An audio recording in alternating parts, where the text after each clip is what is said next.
Oh my gosh, great as commentator. You do me too much, but thank you so much. I'm happy to be here. Great to finally meet you at Frosty's, and great to see this event. I keep hearing about it, keep seeing it, so I'm glad to actually be a part of it. So thank you for allowing me in this space for the night here.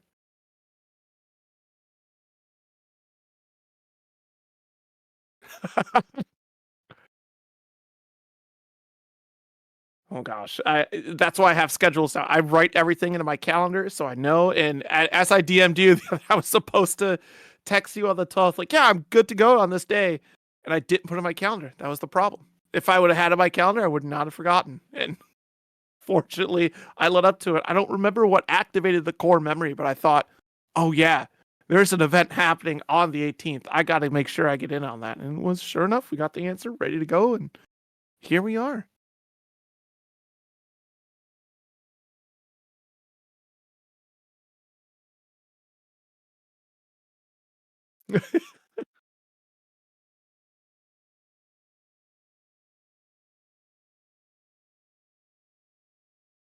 Yeah, I was gonna say smaller and 44. Like, whoa, wait, hold on.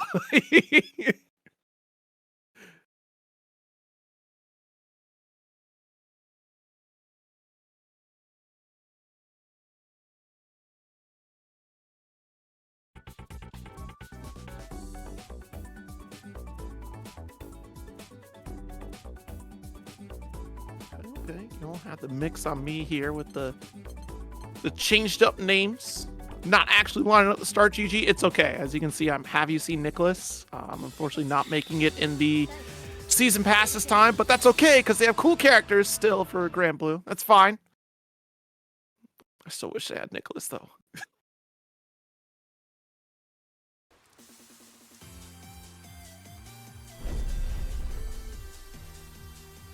Okay. Oh.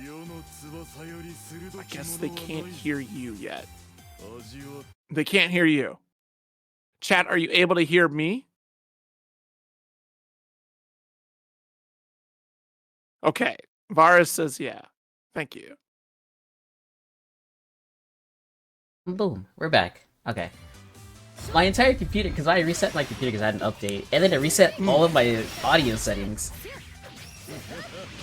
Oh, yep. See, that almost had me, right? Every time I plug in a DualShock 4 on the PC, then it just reset. Oh my god! The dive side swap out of the corner? That was clean. Yeah, very sick routing from Lazy there. But Kobe's gonna get the U sets tonight and get the side swap, but doesn't actually confirm the hit off of the H flip. Oh, alright. At least able to get the late tech out there. Let's see, that was EX? Yeah, that'll connect here. Not an animation, though. Yeah, that's kind of crazy. That's a crazy range to not get animation from. We are kind of scrambling a little bit. Kobe will use the flip and the fake cross up on the H flip. It's gonna do the job. You know, the flip is dumb. Oh yeah? I think I will always say flip is dumb as a Narmaya player. It's like it's one of my least favorite things about the character. Gosh, Narmaya routes are so fun, honestly, and I think about the strike throw threat from Crescent Moon of just how terrifying that can be, but also look at that pressure that you get out of it. Like it's a tight window. You're trying to check and make sure that your opponent doesn't press through it, which obviously Lazy not going to have that opportunity, and it's just. It is so oppressive. It does it all for you almost, right? It's tricky to anti-air with the traditional button, right? Like you could still do your invulnerable reversal at a certain distance, but in that corner situation, you got to spend those break counters to get out. Like it's a fine tool for her. I think she, honestly, like we say it a lot, like, oh, she needs it. It's one of those things that once she kind of does outside of like that straight overhead, like to confuse your opponents. Yeah, pretty much like TK H flip is like the GOAT. Routing H flip feels it wrong.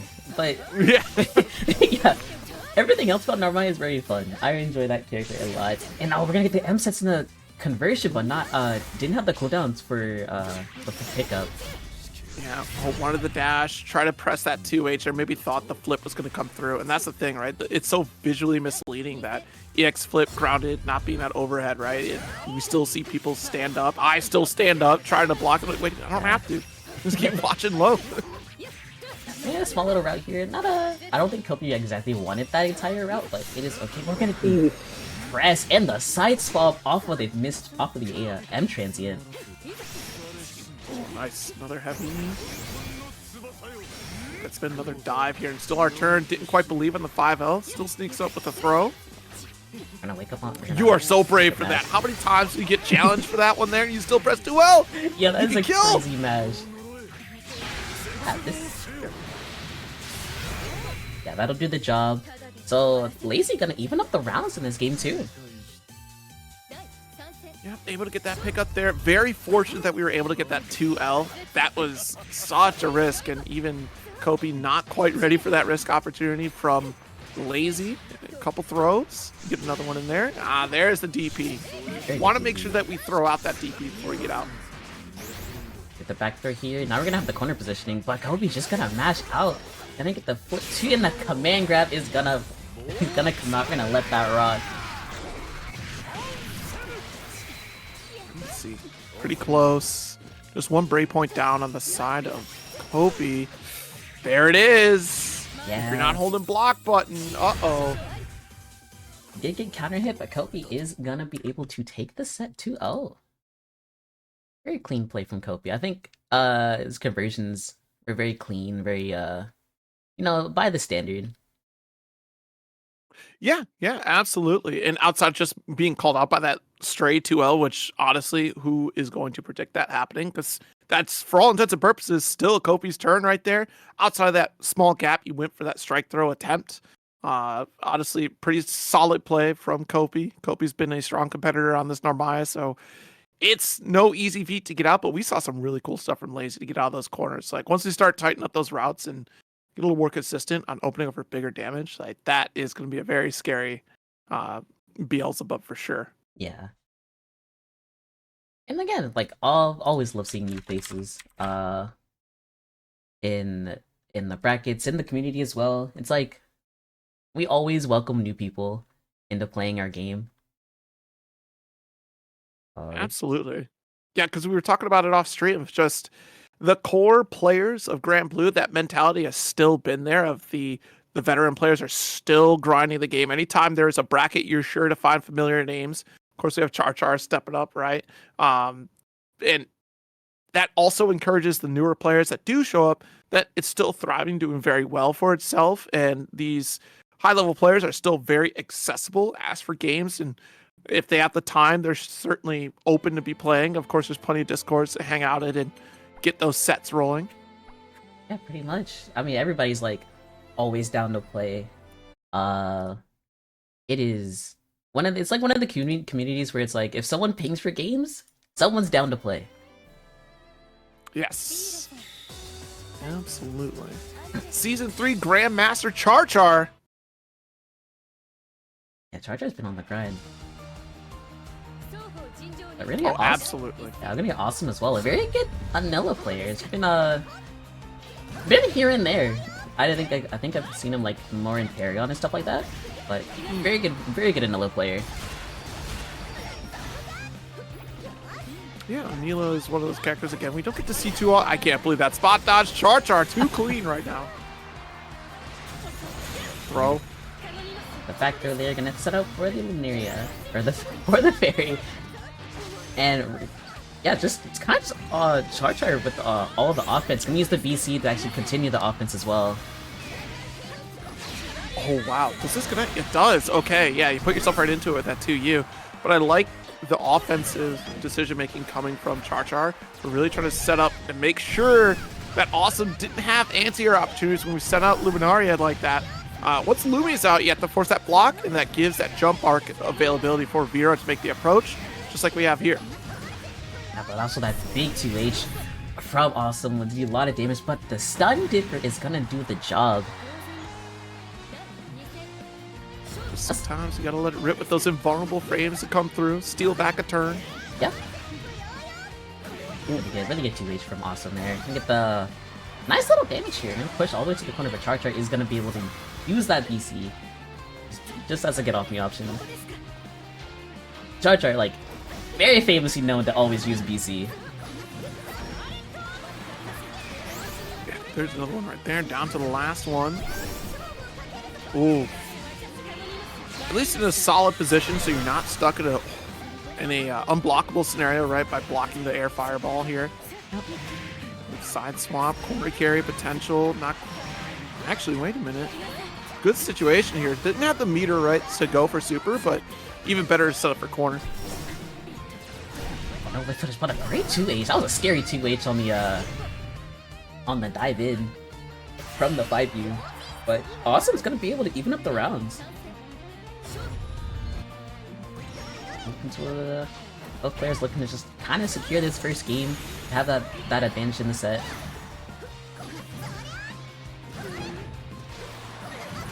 Yeah, Awesome just kind of bullying Charger with all the sheep. That is, didn't block the overhead though, and is gonna get thrown up with a Raging Strike. That could have actually been a lot of damage. Oh, that was an early DP right there. Probably expecting the fact that Char is usually following Lumi right behind. Thought we'd have an opportunity to challenge. And yeah, the way that Char is calling out these scenarios against Awesome. BC War, final one down. Final one down. Now Awesome has the corner positioning and with a BP to spare. I tried to press a button. That's gonna get whip punished by the 236U. So Char is gonna be up a game. Nice little turnaround, and actually went for quite a bit of time there. And I do like the fact that Char is respecting that 2U space. Round start can be a little tricky against Neela because she does have those far interrupting normals. And again, you called out the sheep, really trying to contest and sit comfortably full screen. That's a great way to challenge against Vera because she has to navigate towards you if she's outside of install. She can always, of course, throw out Lumi, but if the sheep's backed up behind it, Lumi's not going to do you a whole lot of good. Nice anti-air. Yeah, like, Vera really struggles against like a lot of projectiles. Kind of has to use like some of the more universal options like jump. Wow, that's a punish, and you get a kill for that. That is really good awareness from Awesome. But yeah, like Vera is like kind of struggles against like a lot of projectiles because doesn't have one of her own, doesn't have like an actual movement option to deal with it unless you're in install. It's kind of just like all the basic like jump ins. Didn't get to be on the 5U though. Yeah, starting to get brave with those wake ups. Yeah. Dash H. I swear to God, if it was another Dash H, that would have been insane. I mean, sometimes you gotta let it rock, but Awesome really letting the DPs rock. Block. Full punish here. Actually, you could send this home. You could have. Alright, you kill anyways. Oh, yeah. Thank God. Yeah, Anela does a lot of damage. Especially when you have Yushi, or, Udashi. That is, It's kind of just where my brain goes. Like, the path of least resistance, whatever is far easier, that's the thing I do. I don't want to overcomplicate. I don't want to risk the jump. I'm just trying to drop out and just finish the job. It's true, but we are going to get the install, and we have the install confirmed. We set into the fairy, though. And next touch should kill. Oh! Wait, you got the side swap off of that? That's crazy. That was definitely an interaction, I will say. But we're gonna have the corner positioning charge. We're gonna use the SBA. Okay, wait! Awesome! You might be too good! Good awareness on the spot dodges, and the EP's gonna rock. Guard cancel away. Great DP.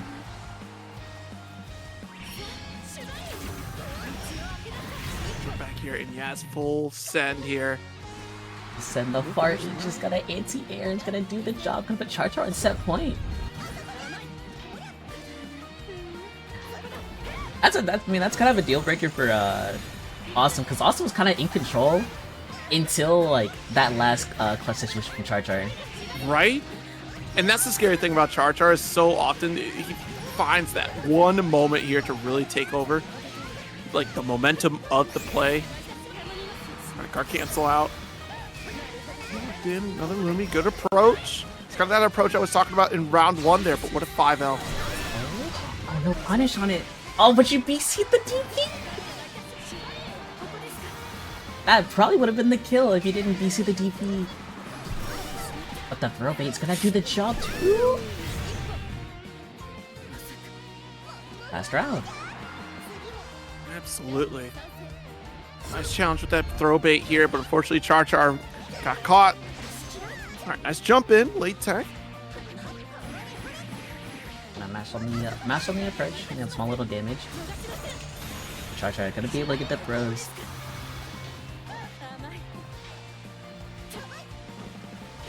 Stagger really, I think we're concerned about DP. Got the massive counter hit, goes for immediate 5U install. Yeah, but we did fight our way out the corner, but Char Char is kind of trying to push Awesome right back into the corner. Now this is a very scary position for Awesome, gonna get anti. Oh! And you're dead off of that. Finish. So desperate to get out of the corner, but unfortunately, Char Char was ready for it here. That heavy, massive opportunity to convert that corner combo damage for victory. Good stuff from Char Char and real smooth. Yeah, very good stuff. A very good set for both players as well. Vera Close H is a insane anti-air. Yeah, she's got so many great tools to contest against the air approach from a lot of the cast, right? And she does have, for what she lacks in terms of full screen, like she certainly makes up for it in terms of neutral being able to counter poke that far reach. The strike throw game is such a threat, so adding that full screen presence to try to challenge all the way through against Anila, but I think that's fair enough, right? Because Anila can sit back and just try to preemptively keep Vera away from them. But still, Char Char finds a way, and of course, Char Char real smooth. It's in the name, right? So able to slide full screen and able to get in and open up against Anila there. And she can really kind of take over that screen space for sure. Yeah. Especially with the pure aggression that, you know, Vera has. Just be able to go in with the air dash and install and just kind of have, like, all those good, like, she has really good normals. It's just kind of, I don't know about Vera, but Vera, what's holding Vera players back, huh? What's going on? We'll say it. I don't know. I don't honestly know. I mean, I know she struggles and, like, her spacing traps aren't all that amazing, right? But install is I think install is very good, and I think you can definitely play without install. Oh my god, we're gonna get the 5U with Uber Cheesecake and Kitagaki. Yes, Uber Cheesecake, of course, the Ladiva extraordinaire. Kitagaki been on this Beelzebub. Dunk. There's one. Don't you ever count Uber Cheesecake out. If it seems like it's impossible for a Lariat to come through, or an SPD rather, that means an SPD is coming. And here it is. Oh my goodness, we got the dive just in the nick of time here. Nice call from Kirigaki. Yeah, really good. Really good stuff for the TK dive to avoid the super. We're gonna get the UDP, and that's gonna get the kill. Honestly, I haven't seen Uber Cheesecake play in a minute. I know he's getting back into the game more recently, and it's like super good to see him back. Yeah, certainly has been missed. Oh, see, and look at this. The counter Ladiva play at this point, right? Goes for the dive kick here. The aerial approaches, the throw bait attempts coming from Beelzebub. The dive. The dive kick's gonna do the job. We're gonna get the counter hit BC and gets the shimmy. The whole thing is that is a very scary range. Oh! Whoa, that is unfortunate. That should have worked out for Uber Cheesecake. Just a step too far. And Cheesecake is running in. Like more of the he's like just kind of running in at the at Kirigaki, but it's not gonna connect. Nope, already activated that ult. You hear the chime of an ult coming through. It was dive kick into another dive kick to call out the reversal super. That's crazy. You just do another dive kick. This is Kirigaki understands who they're playing against. Clearly, they Pretty know much. they're going up against Uber Cheesecake, so you gotta go for back-to-back dive kicks. Nice counter hit for corner. Oh, and that's gonna be a lot of corner pressure from here, from Kirigaki. And with the dive hit, we're gonna push all the way back to the corner. Cheesecake's just having a really tough time trying to find his way out. I mean, you've removed a core aspect of Uber Cheesecake's game plan of being able to sneak in SPD whenever they feel like. By going for these dive kicks, so it gives you that hesitation when you're getting bullied like this. Yeah. And then Kirigaki just kind of playing at a really good spacing, just kind of avoid like a lot of the normals that the Diva has, but really good challenge on the spot dodge off of the dive kick there. Gonna push Kirigaki all the way to the corner. Ooh. Oh, there we go. Off the wall with headbutts here for corner. Strike throw city. Good respect, and able to get a spot dodge dash out for no escape, and unfortunately not going to connect once again. Uber Cheesecake getting robbed out of some of these scenarios, and Beelzebub on Kirigaki able to rip a lot of these raging strikes. Oh, trying to go for the 2, that's gonna get crushed. Not able to pick up the full confirm. This is out anyone's game. No way. Yeah, that second wave was coming through. Yeah, but the 66H is gonna do the job, and Kirigaki gonna be able to move on 2-0. Very clean fashion. Absolutely. It was a sound attempt to go for the super there. The distance was on point. It's just that single EX nail, and then of course that wave follow-up, right? That will blast right through that super. We've seen it catch other players unaware in the past, but not this time, unfortunately.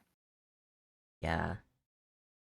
It's kind of one of those things where Kirigaki was kind of just aware. Mhm. And so, like, being, like, super aware of, like, all of Uber Cheesecake's options was, really kind of the difference maker. You can be totally asleep in that matchup and get caught, like, off guard by a lot of things.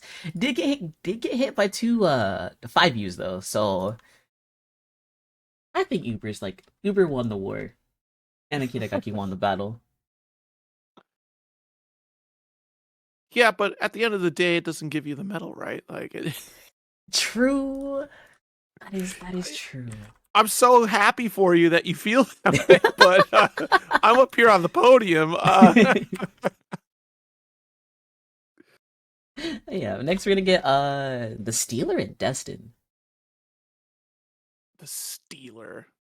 By golly, the Stealer. Combo Breaker, I believe, was the first time I ran into the Stealer. Mm-hmm. That dastardly name. Gotta keep your eye on this one. I'm trying to remember. The Stealer, I'm sorry. Your tag made quite the impression on me, but I'm trying to remember the character. I feel like there was no way this was Charlotta. Mm-mm. Is the match I'm thinking of, was it the set between you and Redeemer for the Grand Blue auction tournament? Was that it? And then it might have been. I swear to God, it was Combo Breaker where I ran into the Stealer. For the first time. The Stealer had a good Combo Breaker run. Or at least I think. Let's see. Stealer had a good run recently. Able player, but Ooh, okay. yeah, I had a good run at CEO Otaku, where he made top 8 with Avatar Belial. That's right. Yeah. Right. That's right. I knew it was very recently, like, or at least it wasn't an event. So, oh my God, that's right. You wreaked havoc in that top 8. Like, you came out of nowhere. You stole the top 8 at CEO Otaku. That's right. Yeah, it is. Seeing like I like watching Avatar Belial. I don't like playing against Avatar Belial because I know I'm gonna get hit and then be like, I'm taking a lot of damage. It's so insane. Like how much damage this character does. You think you're fine? That combo does not end for quite some time. Yeah. But That's yeah, just Avatar Belial. Oh yeah, absolutely. But also for Abel, a lot of that work can be done against them, right? When they spend too much health and you don't clinch the victory, like, that is what evens out the matchup for across the cast to allow for that type of damage output. Mm-hmm. But yeah, Abel's few and far between. Of course, Zane originally started with Abel before going right back to Grimnir. Beyond that, just I don't think too many. Yeah, there's like not that many, honestly. I know. Yeah, like Zane was playing Avatar Belial. I think played another Avatar Belial. Faith was also at I think Combo Breaker last year, and they had to play the mirror. And Zane ended up losing that mirror. Yeah, that was autonomous, a mentee. That's right. I forgot a mentee plays Abel. I don't know if I've seen a bracket with it. I know a mentee plays. I just don't think I've seen him in a bracket. Yeah. In ages. I don't think I've seen a mentee in a bracket either. But I mean, unbelievable. Avatar Belial is one of those characters. Yeah, you know, a mentee out here in mid-best, not playing in Grand Blue to, you know, one of the stronger Grand Blue regions, right? Like, could be getting a lot of practice out there, who knows? But with the few and far between of Avatar Belial, you have to deal with, of course, Cagliostro. Oh, so Destin's gonna go Cag for this matchup. He's normally more known for playing Vicala. But I've been trying to tell Destin, don't do that. Yeah, I know he has a Cag, very good Cag player. But I know more for the Vicala. I think I don't know where he's gonna go with the buffs that Vicala's gonna get. Yeah, Vicala certainly seems to be much more viable in this next version out of what I got to see at Frosty. Yeah. I didn't see any updated notes from Kayane, so I'll have to look and see if any of those are out there. But adding that change to her thought bubble, her 5U, is just absolutely a godsend for that character to be able to play her game plan. But yeah, for Cagliostro in this matchup, I wonder if it's maybe try to counter zone. You got the teleport opportunity and a little bit of a DP. Because trying to zone a Vicala's matchup, as you can see, could probably be a nightmare because you're not guaranteed to get the items that you're going to need to try to get that far. You have to go for cannon setup consistently, and then also be able to 5U with the correct item, whether it be Star. The Spike Ball would certainly be beneficial. Not going to get that bounce that you're looking for, but at least will eat up a couple of those projectiles. Yeah, I think also just the fact that most of Vicala's zoning is like off, like it's not really that good to zone, but also Vicala also has like lower HP rather than Cag having like 16k HP for some reason. The Stealer is gonna get the opening though, and we're gonna go for the strike throw. Let's get the back throw. Yo, Zane with the raid, thank you so very much. How are the 2.0 patch notes? Saw you talking about them. You know, very interesting you got those patch notes so early, huh? I'm not going to tell anybody. It's true. Yeah, thanks for the read, Zane. But you can't spot dodge that. That is one of the more known checks that you can't spot dodge the teleport that Avatar Belial has. That is a scary spot dodge. The Stealer gonna even up the rounds, gonna be a round of peace for both players. Block. And already getting bullied back for the corner here. The 5H, of course, the exceptional button for Cagliostro. Keep that spacing. Oh, whoa. The 2M? Okay. Yeah, really want to get that 2M. But now we have the corner position for Destin. This is like, if you can get that touch, if you get the hit, then like it's gonna be big damage.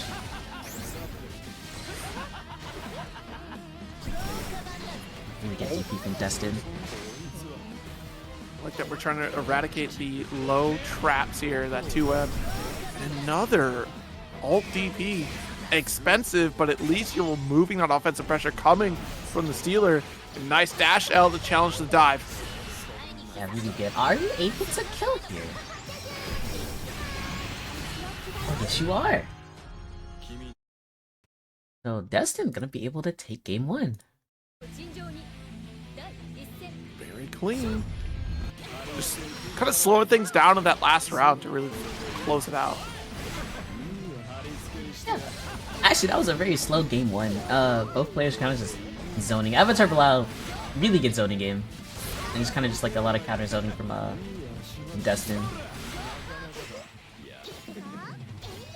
They're gonna play first. Good challenge, really good challenge from the Stealer.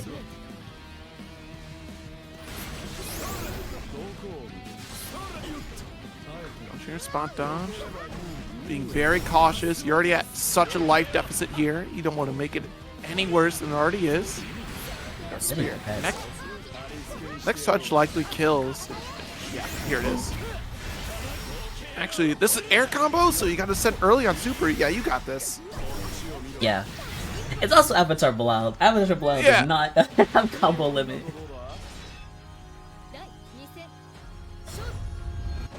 That is one of the crazy things about Abel too, but the Stealer gonna get first opening here, gonna have the corner pressure.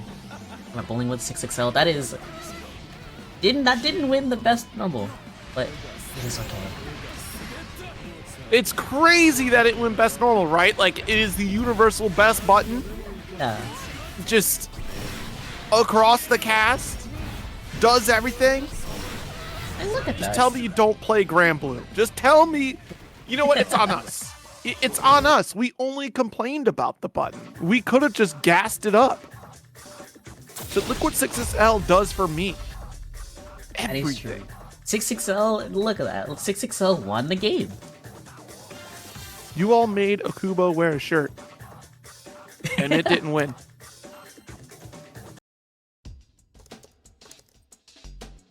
Oh, I got the spectator bug. Oh, we're behind. Uh-oh. It is okay though. We'll catch up soon. Oh, you're behind. I'm watching it live here now. Okay, hold on. I'm like, no, we're not. I'm so locked in. It's yeah, I'm behind for you, and it's looking dire. Yeah, unfortunately, Destin locked in this corner here. About 30% left on this first round. That's where I'm at right now.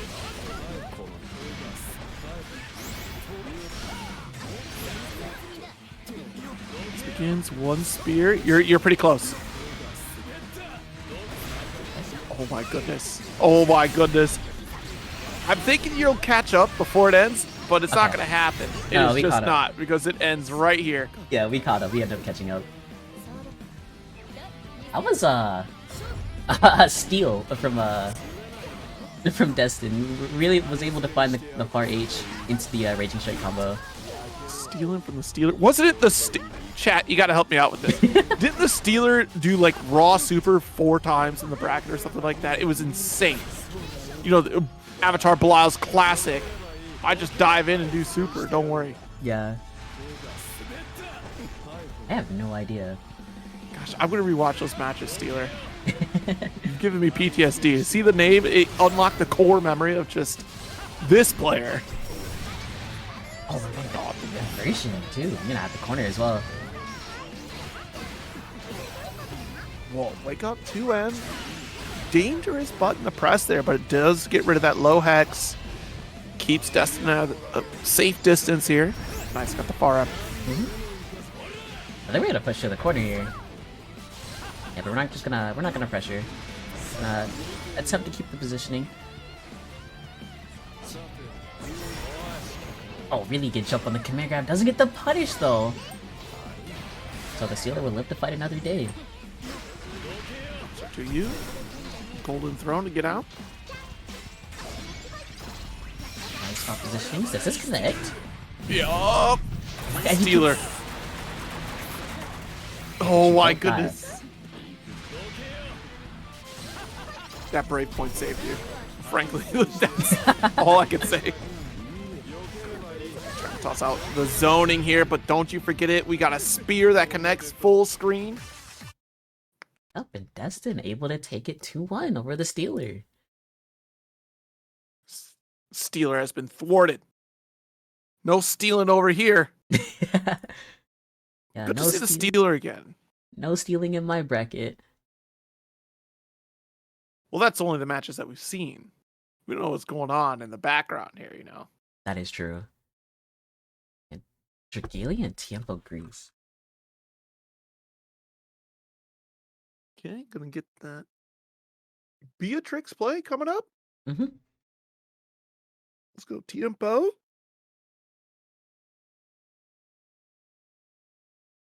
I think a classic. Well, kind of a classic for Dreamland because it's like whenever Tiempo enters, him and Dragalia always have to play. So it's like it's kind of a classic. The rivalry matchup here. Pretty much. There's like a few matchups where it's like, oh yeah, this is El Classic, like Inspector Iago, or like a Prada Fuselit.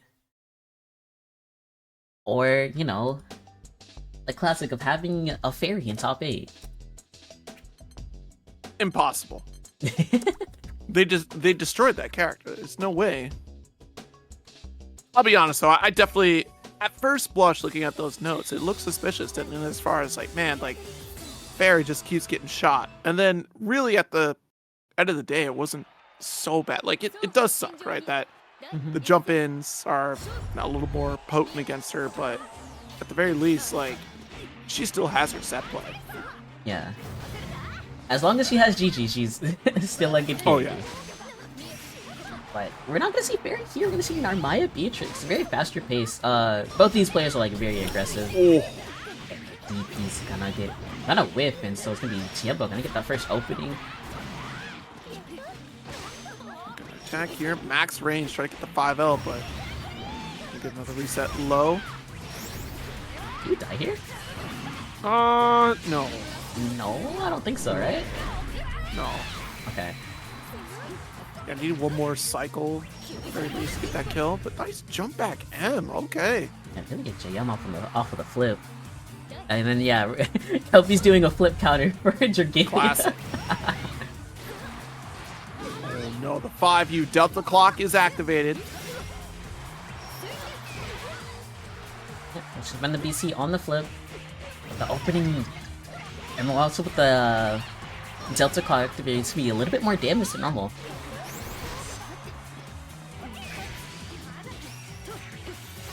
Yep, holding on to that block button here, not going to get mixed by the Crescent Slash. Very expensive defense. The 5L interrupt here, not close enough for the EX conversion after 5L there. Yeah, but Dragalia needs one hit, but the UTP's not going to be able to kill though. Oh, that'll connect. That'll connect! No cinematic though. There's still big damage. That saved Tiempo right there. The fact that it wasn't cinematic literally saved Tiempo. Yeah.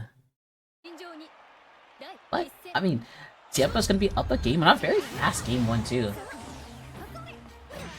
Kind of having like a really good understanding upon the Narmaya matchup, especially how Dragalia plays. Jump back here, goes for ult. Star Chase here. And these 2Ls opening up, full extension.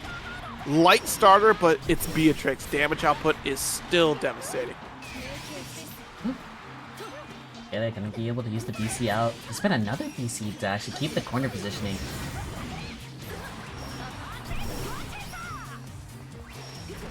Oh, what a spot dodge. Holy crap. Yeah, really good spot dodge there. Trying to flip his way in. Really not able to get any offensive pressure started. Does get a grab though.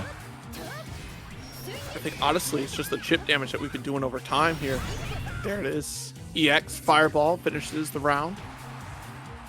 Tiempo already on set point. Dragalia's kind of having a tough time like getting started. It's kind of been just all Tiempo at the moment. Overhead. Oh, and still able to steal it back with the 5L interrupt. Off the wall we go. It saves the super for the next interaction here just because of the damage reset. Nope. I wasn't able to whip punish there. Ended up blocking the last hit of the H flip. And then, yeah, Tiempo's kind of holding strong on the Narmaya pressure that Dragalia is trying to put out. Oh! Not gonna react to the shimmy the first time, the second maybe, and finally connecting after the third. There you go, Tiempo. Really clean 2-0 from Tiempo. The double shimmy was disgusting. That was like, I know that was pretty much just a call on like, I know how you play. And normally Dragalia mashes at that spot too. I was gonna say, like, wouldn't that just be a mash out? Like, that seems like something that they would do.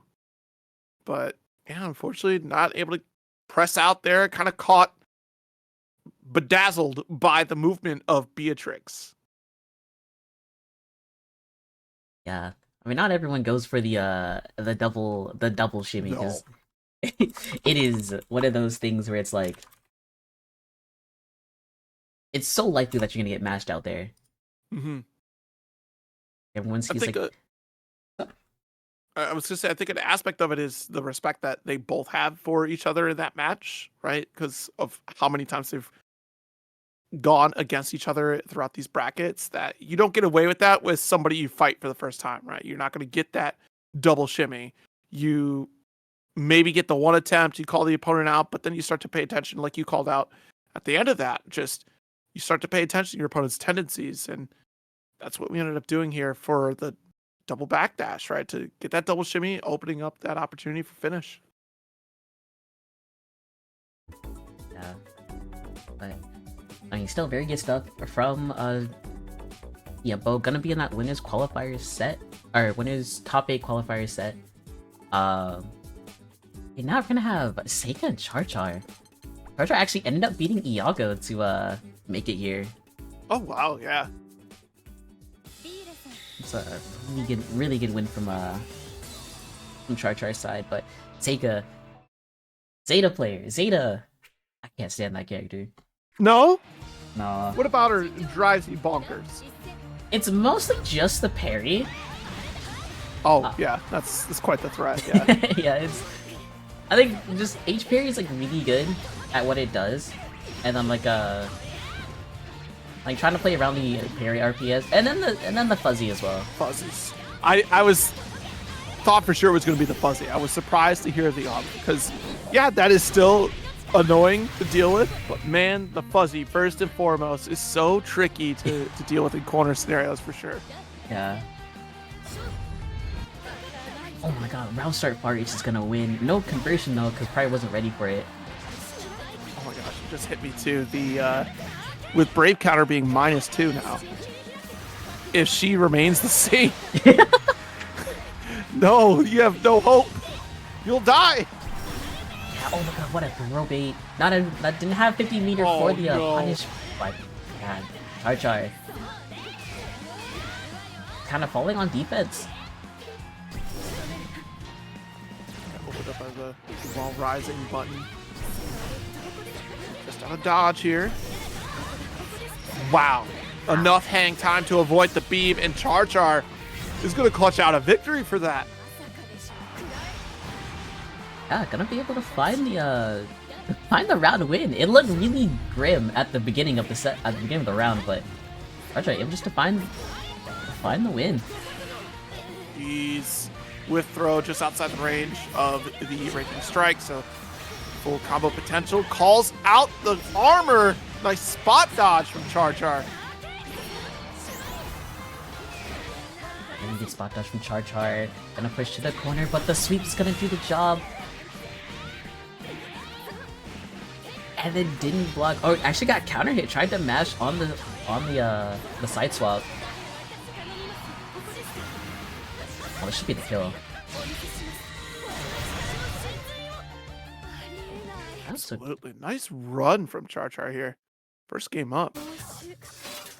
Yeah, it looked really like it was really good because it looked really bad at the beginning. Yeah. Char just like, kind of able to pick up the pace and find like everything that he needs to do. But I know that meant to be a 2H. Yeah, absolutely. And unfortunately, just too late on that one here, perhaps.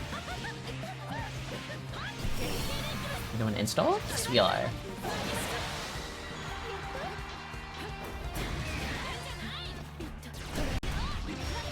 But 2H from Seika. Gonna find the corner positioning here.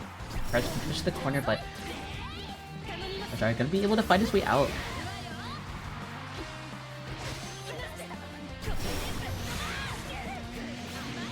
The corner here. Oh my goodness. I don't know what this... How do we get out of here? Tries to go for the BC and once again gets opened up by a Raging Strike. Luck is looking down upon Char tonight. I don't know, but a lot of raw Raging Strikes are kind of hitting. I don't know if that's like people not ready to spot dodge, which, I mean, again, I can't spot dodge it, and I struggle spot dodge it, but Char gonna get the open up with the throw.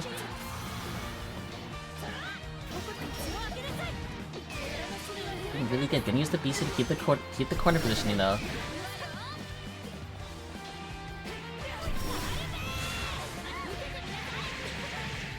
Nice. Oh, just got the backdash there. Just a little shimmy. Corner carry again. Definitely set for the 50-50. And the BC bait. You are dead, and so it's gonna be even rounds in the second game. Seika really abusing the fact that Char really does like to go for the really loves BC, so having something that, you know, naturally beats it is really good.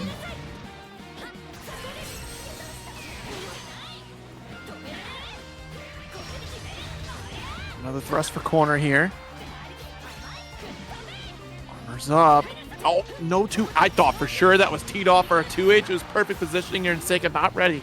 Seika not ready, no anti-air in sight, but that's gonna allow Char to actually get the corner position. Seika gonna be able to use the BC, and the throw bait is gonna connect as well, but ends up dropping the combo. It's okay, we pick up another one from the armored BC, or from the BC bait. Oh, no punish.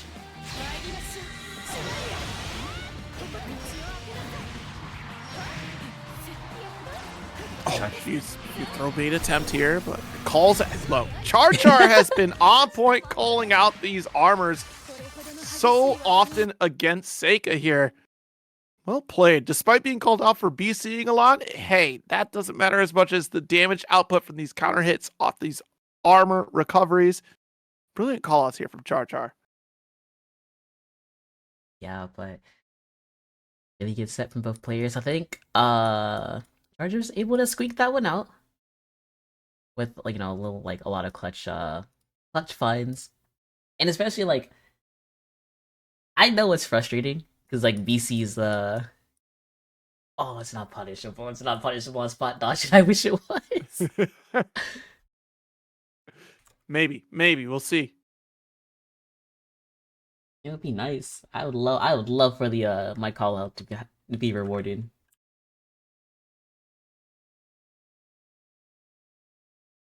Yeah, is there anything in particular you're hoping comes into this next patch with Season 2 on the way? I personally just put one out there.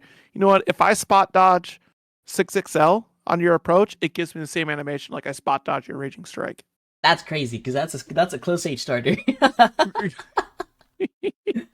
just gonna guess dodge, and then hope that someone 6XLs at me. It may be crazy, but you know what? That's how angry spot dodging 6XL makes me feel.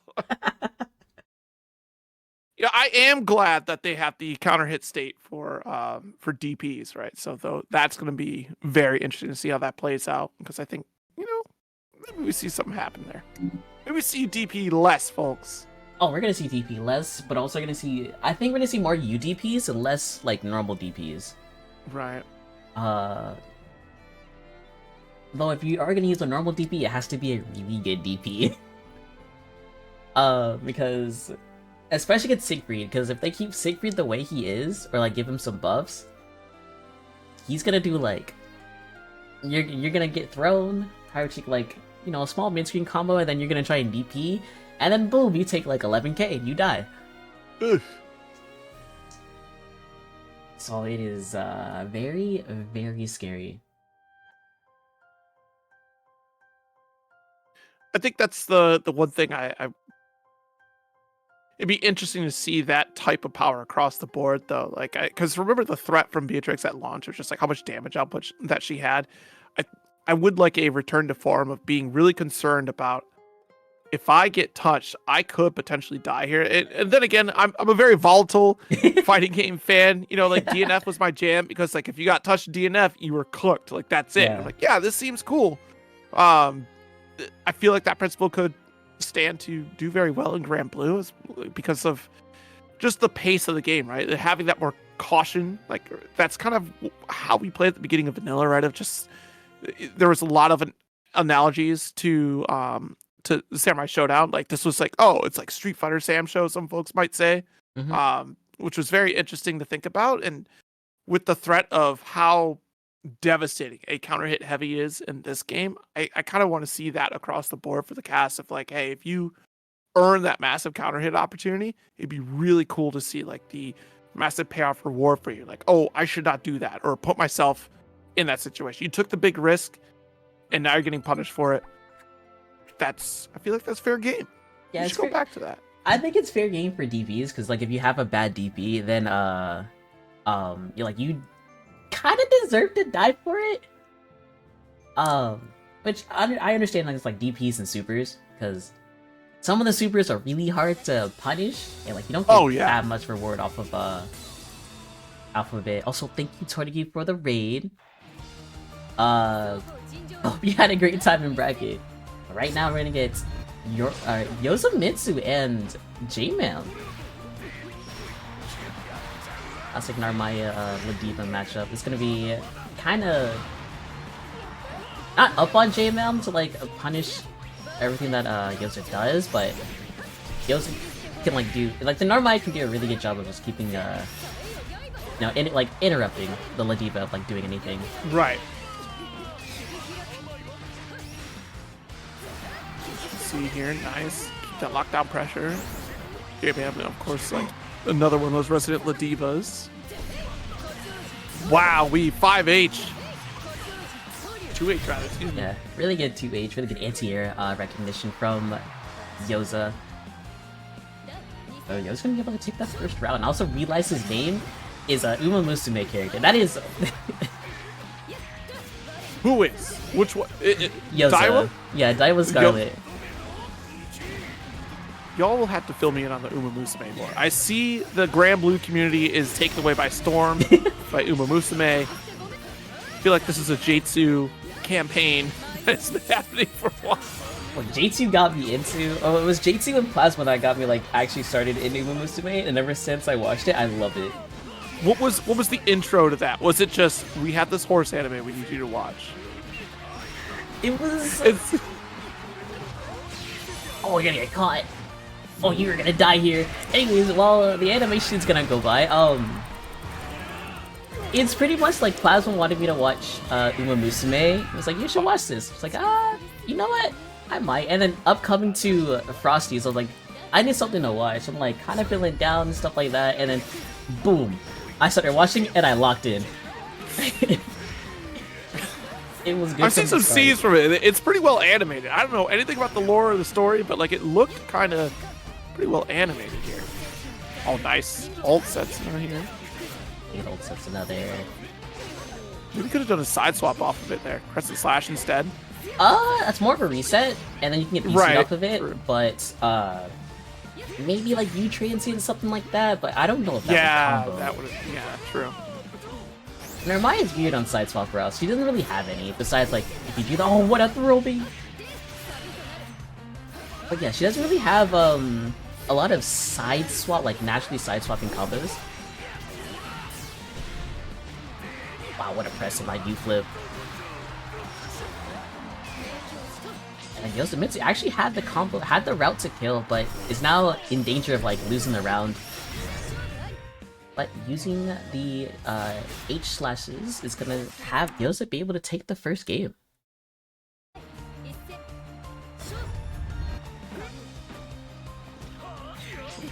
Taking a step back here, able to be outside of the range of dash L.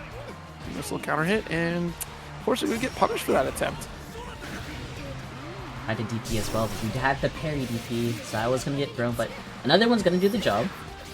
And then J-Mail's gonna get hit by the cross-up flip.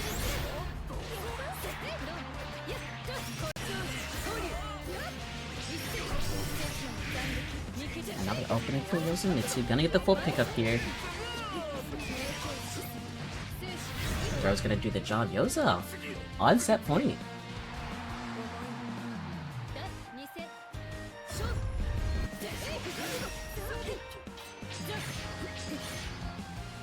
Slash for corner. Oh my goodness. What a lariat coming through. Back dash. That was a scary spot dodge because I could have gotten blown up. You could have gotten blown up into a lot of damage. That was a fine spot dodge, but a slim margin of error right there.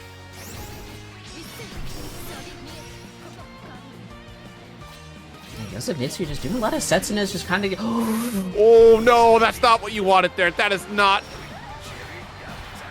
Oh no. Help miss input. Now you're in Strike Throw City. I tried to jump out. It's gonna get taken into another situation here. I'm surprised J-Mo didn't actually do raw super there. Oh, wait a minute. We got the pickup here because we try to go for throw attempt. And here we go. Still able to finish the job. Oh, man. That was scary. After that whip DP, like, that was a nightmare scenario here because that could have gone south very fast. Like you said, it could have been SPD right out of that corner just on wake up, or the super rather. Yeah, it could have been the super. I honestly thought J-Man was gonna combo into super. Cause I feel like that would have killed, but I have no, like, I am like out of touch with like damage in this game. I always think that stuff's gonna kill that doesn't kill. And like always the opposite way around. Yeah. We do have our winner's side topic actually ready. We have Char and Prada.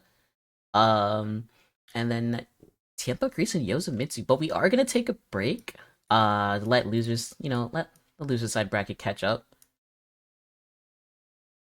So yeah, there's gonna be like a small 5-minute break. So I can go use the bathroom and then let losers catch up as well. So I shall see y'all later. See y'all in 5 minutes.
Hello everybody, we are back!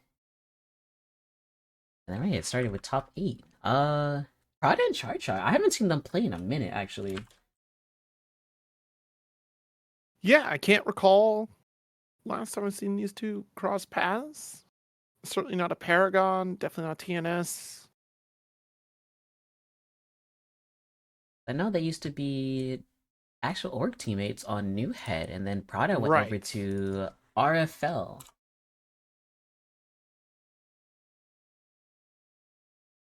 And I haven't seen them. I haven't seen like those two actually start out and play in or like actually just sit down and play each other like in a fat minute. Actually, it's kind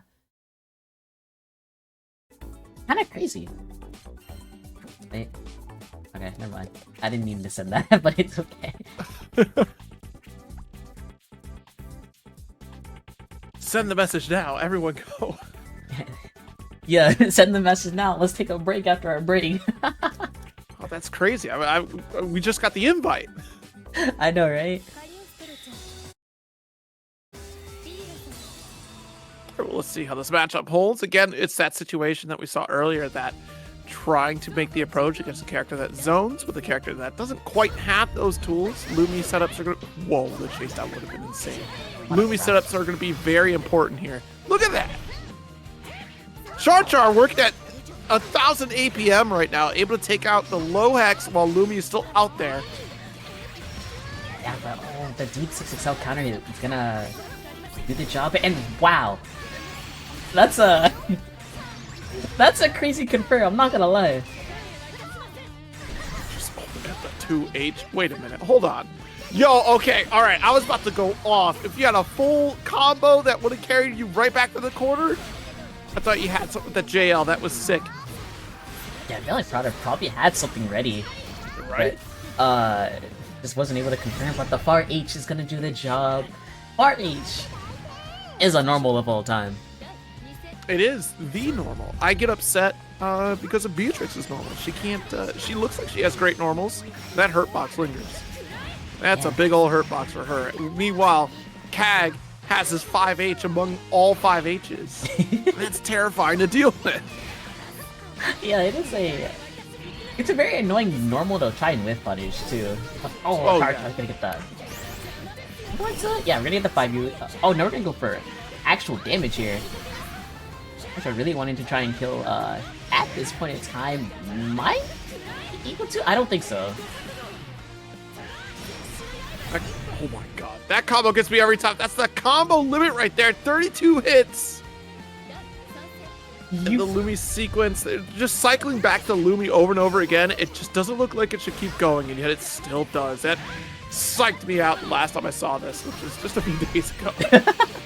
I actually didn't think that would kill. I thought like combo limit would hit like a lot before, but no, you just kind of simply killed off of that situation. So he's gonna do the job, gonna push all the way to the corner here. And there's just gonna be a lot of corner positioning, corner pressure, and 6XL is gonna get caught up by the 2M, and Prada gonna be able to take the first game. Well played here.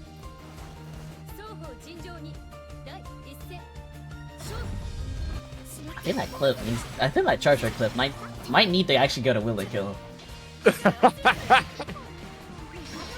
Because it sequences forever, right? So, like, surely it's gotta end. Yeah, if you don't know Grand Blue, or, like, you've not seen that before, that... It still bewilders me, because it doesn't seem like it's real. Yeah, that legitimately might be a hard Will It Kill. But... the Char Char gonna be able to push to the corner here. It does have 1 PP available, while, Prada already has 3. 1 PP advantage is gonna be huge for Prada, but the corner is also like... But the 236U is gonna connect, doesn't feel just yet.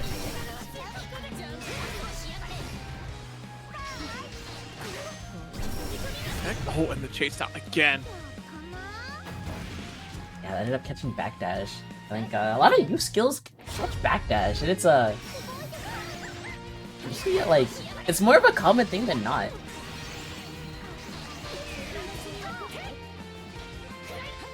Yeah, with the slowdown on that backdash recovery, that certainly helps keep a pace with your opponent. Yeah. You see those types of calls happen, like, even with punish range, often ult skills, so it seems to make sense, especially if you're not right there with the button to quickly close that gap. Ooh, I thought we would have got a full conversion off that cross.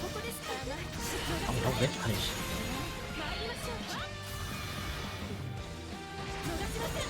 Another throw for Char. It's kind of slowly closing the gap on the health lead. Does this kill? Oh, this kills, right? Okay. It sure does.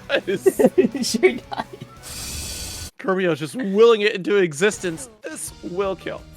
Oh. I am sometimes I'm lost. So, you know what? This game is hard with Will It Kill. This game is hard with Will It Kill because break points really throw things off. Yeah. We're going to game 3 in our first set of top 8. And Prada are gonna have the corner, are gonna push the corner. Does drop the combo though. There'll be a lot of damage left on the table for Prada's side. Char are gonna use another BC. And then we're right, gonna get that back forth with the insult too. Oh, jeez, you thought you could approach 5H. The spear to lock it down. And tries to give chase here, and great air-to-air from Prada. Side swap into low hex. It would have been another sequence anyways here. That's a round up. Yep, Prada gonna be on set point here. This is a huge round for Char to stay in the set. Really needs this round. And try and punch to get into winners finals. It's already doing a good job right now. Gonna have the Luminary the fairy set up, but oh, does miss the 5U. Must be a quick round. This is a Char round, if I do say so myself. Looking like it here. Oh, okay, just one more touch. Late tech. Oh, it's chip. Yeah. Anything will do, and yeah, it just goes for the DP. Good patience. Rather than the flip. That pretty much is a DP. Right, like, it functions like a DP. It kind of looks like a DP. That might be a DP. Char can make the first opening here. Product's gonna clap back with... Oh, doesn't actually not able to convert into the spear though.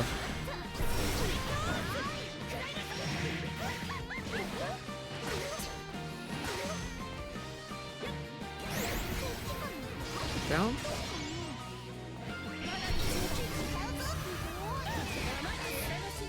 Guard cancel away.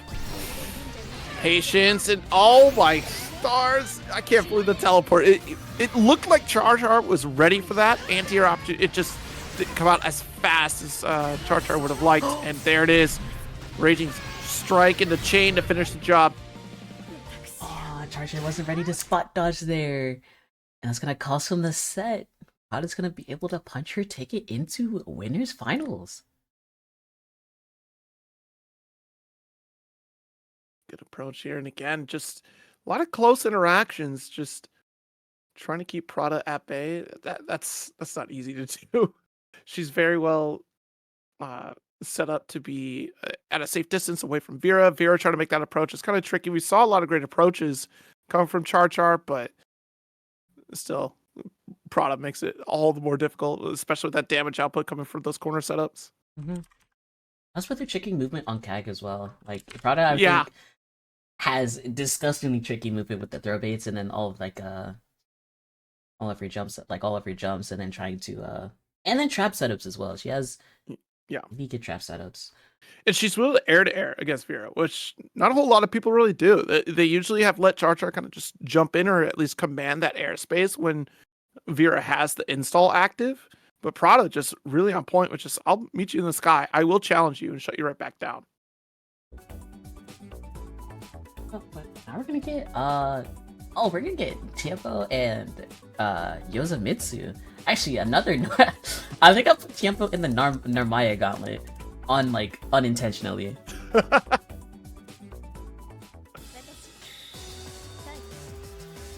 Narmaya gauntlet, here we go. Narmaya Gauntlet, here we go. But if he does win this, he gets to play whoever Prada plays, so... Look at that opening 2H. Actually, wasn't able to get the pickup with the counter 5L. Uh-oh. Oh, opts for another 5L there. And what a call out DP. Yeah, after a scramble situation, nice to pump the brakes. Get a full corner combo. That's huge damage here. Jeez. Jeez, Beatrix hits hard. She does. Oh, she does. I love every second of it.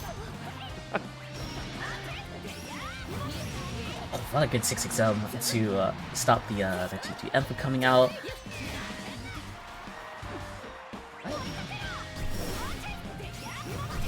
Oh, wow. Alt DP calls out the riding free, and yet still EX DP to let it rip and still secure victory. Really good reactions on the UDP there, on the riding free there.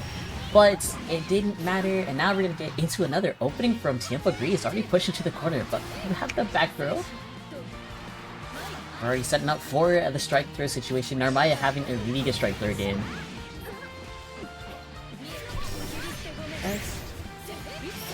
You get the pickup here. I wonder if we're gonna get for the TK flip soon. But Rish, oh. Risk it all for that DP right there just to get a little bit of freedom out of the corner. We're just going to set you up to the next round instead. Yeah, really good patience from Yozamitsu's side.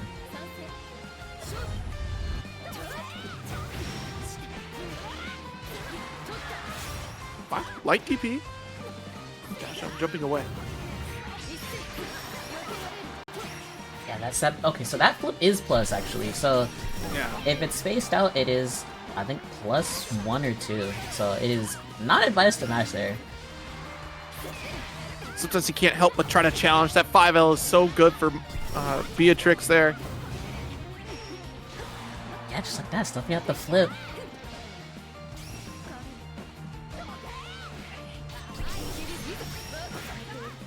Oh, really good jump back JM. That's a real good call out from Tiempo Gris. Now it's just like keeping Yozamitsu just locked down in the corner. A tough time trying to he's trying to fight his way out of the corner. Get caught by the 2 L's. This should be the kill here. Tiempo Gris up a game.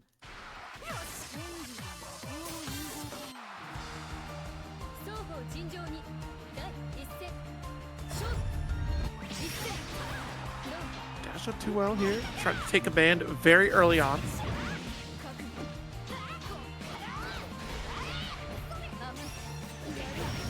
But the whip punish didn't actually get the full pick on that whip punish.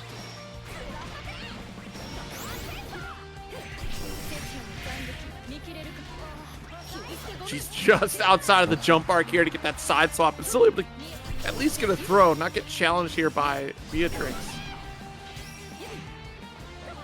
Careful trying to command that space with the 5H, but gotta be careful with that 5H. It's a massive opportunity here for Narmaya to challenge. Yoza not quite ready for it though. Yeah. Oh, okay. Yeah, I wasn't ready to actually press a button on the that's 214H. Just really wasn't ready for it. All these plus frames from Yozamitsu, just abusing the plus frames, and eventually Tiempo is gonna press.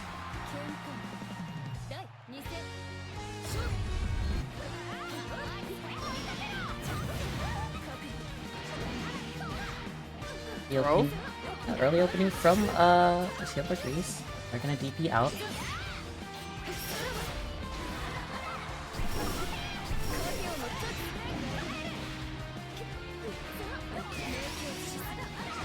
Gets away, late tech and desperate DP here. That's too far for the close stage, so opted to go for the Genji to him. Another DP! It's gonna get, it's actually gonna whip because of the flip. And this should be the kill from Yozamitsu. Absolutely. That's a round and a game there. Yozamitsu tying it up.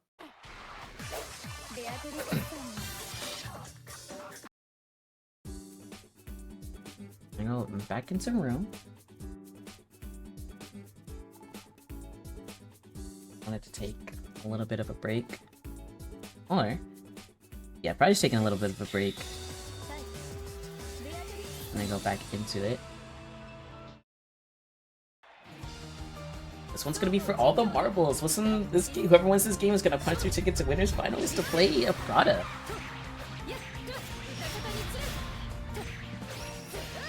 Full extension here.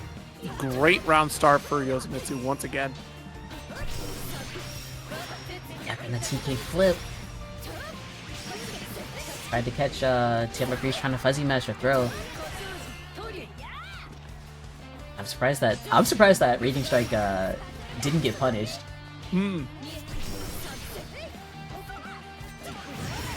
H there, lift off thanks to Delta Clock. Lots of work to be done. Beatrix certainly can send it, right? It has that corner, SSBA to strip even more Brave points. That's going to boost that damage output for Beatrix. And slowly but surely we get another Delta Clock opportunity. Won't need it necessarily, given the positioning. Now that we're back in mid-screen, that was key for Yoshimizu to try to survive a stray hit.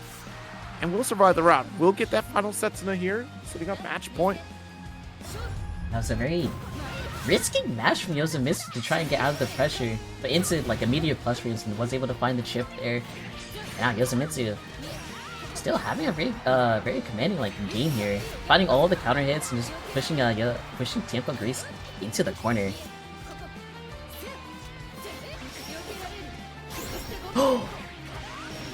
Misses the dash up for the TK flip. Oh wow, alt DP. With a BCB, this actually might do the job here. Super close H hit, yes. Very good routing from Yoshimizu to be able to find the game win. Gonna be able to move on 2-1. Tough break. DP into DP to close out the set.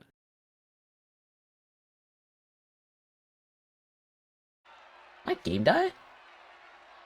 It's still spinning for me. I don't know if it's like the match has ended.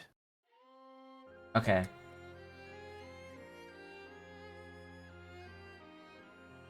Because I know Yoza did end up winning in the set, so I think Not the Alt F4. Not the Alt F4! I think that might have been the case, but yeah, Yoshimizu gonna be able to move on. Gonna be playing Prada, but next we're gonna go down to the loser side, and we're gonna have the Steeler and Iago, okay.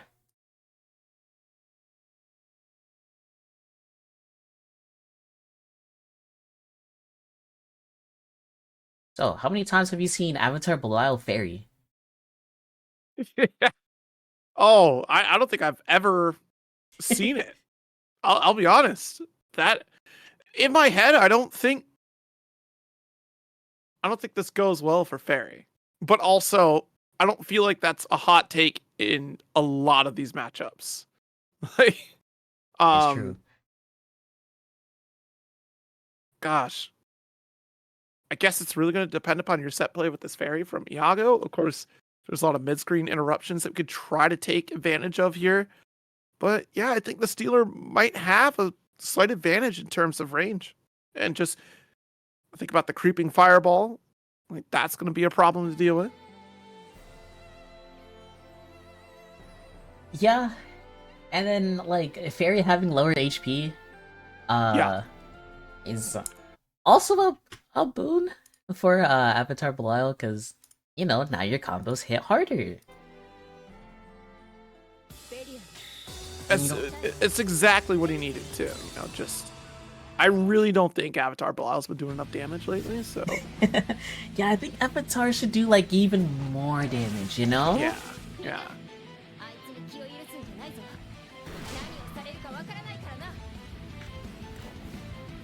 But on the other side, Fairy does have the goat GG, so right. So that's going to be opening Gambit is going to be really interesting because it's so hard knockdown dependent. Like, it is imperative that Iago gets that initial knockdown. We do have it here. Nice patience, able to get those spot dodges after GG sends out. But this is the opposite end of the spectrum here, right? Of just the Stealer being able to be very aggressive during a GG call at full screen. The spot dodging, we're trying to get Iago to overcommit. Doing a great job defensively though. Like still has a strong lead. Nice dash up in the DP. Getting a DP there. And this might? I don't know. No, we're just gonna send GG out. Not enough damage to kill. But we're gonna try and play the chip, and the 4H is gonna do the job. Yeah, pretty much like that opener was all because of GG just being sent out and then just kind of like became the GOAT. GG is the one that saves the day here, which tends to be true for a lot of those situations for Fairy, right? You have the GG set up, the opponent starts paying attention, saves you out of bad situations. Pretty much. What a punish on the laser, but we get DPs. Iago's kind of ready for like all the teleport shenanigans that the Stealer was trying to do.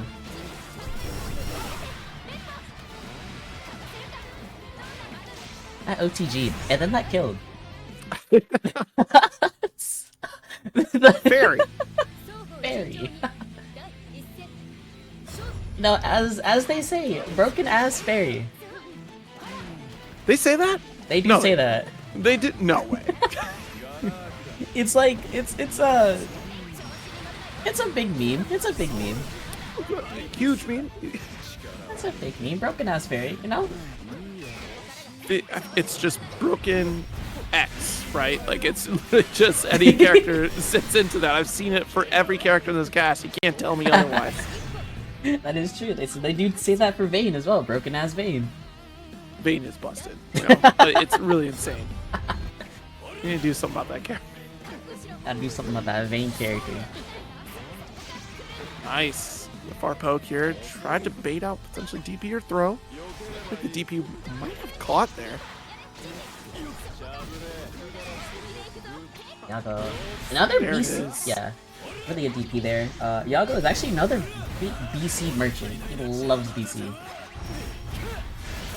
I feel like what choice does Fairy have though, right? Like, yeah, you could go for your up dog, the alt version DP to get out of the corner, but universally, that's such a great tool for Fairy to have to maintain that full screen presence. She can just send out the orb for super to build back a breakpoint. Look how much already about at 90%, but setting for ult GG since we almost have kill. Find the kill of ult GG. Ult GG also a really good use skill as well. You can get Bethel on the dive kick. And you're actually gonna snipe out the fireballs into a nice little confirm.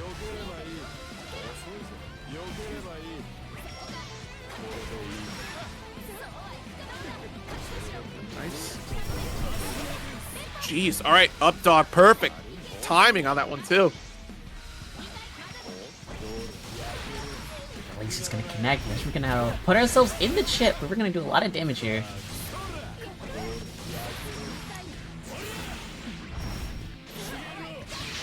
Oh my god. What was that? Invulnerable DP, go! I love it. I love it. Alt skill, DP. Like I was saying, you save those resources. These are the rewards that you get. Alt DP on the super. Unfortunately, the Stealer trying to live up to their namesake and not going to find success.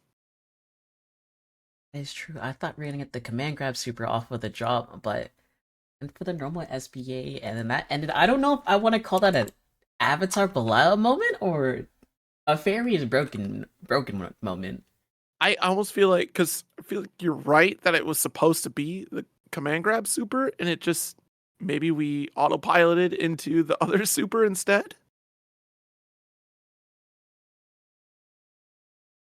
Yeah. Yeah, that was an interaction. Because it seems like a scenario where Avatar Belial would let that rip, but here we are.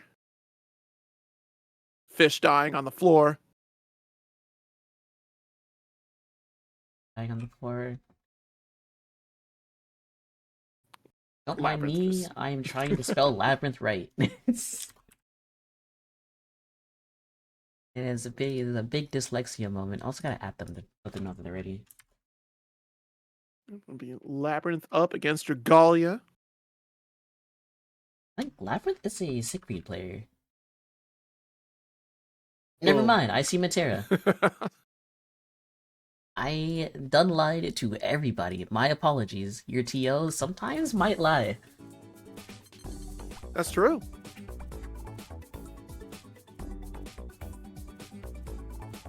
It's okay. We're seeing Matera in top 8. I haven't seen a Matera in top 8 in a minute. I don't think I've Says seen... Frosty. Yeah, since Frosty, but like, for my bracket, I think this might be the second time I've seen a Matera in top 8. I don't know, not a lot of Matera players play. Yeah, Matera kind of fell off a little bit here. Fairy, Matera, both characters that had their own strengths in vanilla. Going into Rising kind of fell off the wayside a bit there. I mean, Senpai, one of the last few. Labyrinth, of course, another. Yeah, but now we have Matera's favorite child, Monarch. Woo! Oh my god. Transient again? Wait a minute. Are you playing Lancelot right now? What are you doing? What is this? I've never seen Dragalia use that much Transient either. Me neither. What is that? Now, wait a minute. Dragalia. Is this the anti-Matera tech? I need the Normaya group chat to get in here right now and tell me. This is the Matera. Wow! What? Yo, Dragalia, relax! Oh, Labyrinth, also relax! Oh my. Okay. Yo. So this might be the first time these two have played, and you know what? This kind of happens with Dragalia when you play it for the first time. The But it is- anti-block button tech? Okay, yeah. No. What do you mean anti-block button tech? Labyrinth came in here all flabbergasted. Tega? Tega heard Lancelot suddenly appears. I just... Lancelot looks very different in this version. I don't know what version of Grand Blue we're playing, but my goodness. Oh. Maverick doesn't know. But we'll find a really good press out. We go back into the zoning. And get mashed my U-flip. Transient comes through again. Flip still plus. Good throw. Spacing away here. And Labyrinth is just terrified to do anything at that full range. Yeah, doesn't want to get caught by like a random U-flip. But yeah, kind of just letting Dragalia walking down in the... Oh, Lord. Oh, Lord. Oh, good mash on the M transient there. I looked away for a second. I couldn't watch. I was scared. I glanced away. How many more flips are we going to see here? Labyrinth just fight for their lives right now. Nice. Calls out the transient. Yeah, now we're looking a little bit more comfortable. Gotta get the opening here. Oh! Wait, that was actually Fancy. cute. Yeah, that was actually very nice. Nice spot dodge.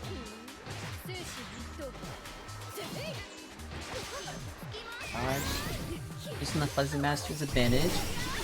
And then yeah, so U arrows will beat out U sets another, which normally beats out a lot of projectiles. But that is a very it's a situation where just projectile straight, and we are gonna get. I'll check. This actually might be the kill. Never mind. Dragalia does not want to go for the combo. Why are you still 5L'ing here, Labyrinth? Color malfunction? I don't know. What is happening in this set right now is what I want to know. I don't know. All right, got the stand block. Although you don't have to stand block Crescent. You don't have to. Well, no. So, if you stand block Crescent Moon, then it is. If you crouch block it, it's 1 extra frame of advantage. Fair, yeah, that's true. Yeah. So like you typically want to stand block it. Oh Oh my god. Falling asleep. Dragalia! What is going on? Dragalia, quit bullying! What? You know what? I might have to ban Dragalia for that one. That's rude.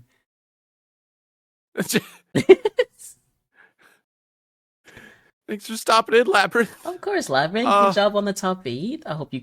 I hope this doesn't stop you from entering more, because I do like this. I would love to see more of your Matera.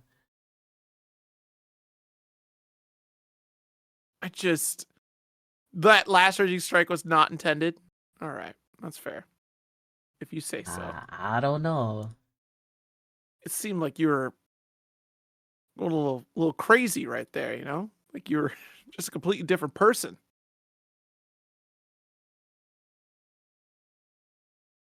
Yeah. I don't know. Oh.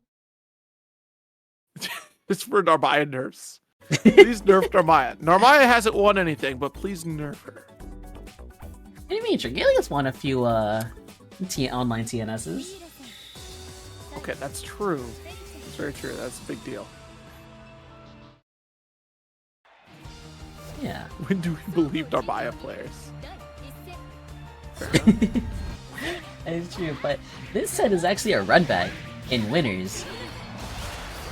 Yeah, these two ended up playing at winners, and Karcher was actually able to take the set in 2-1s. Let's see if Iago will be able to find, you know, not get double jeopardy by Charchar.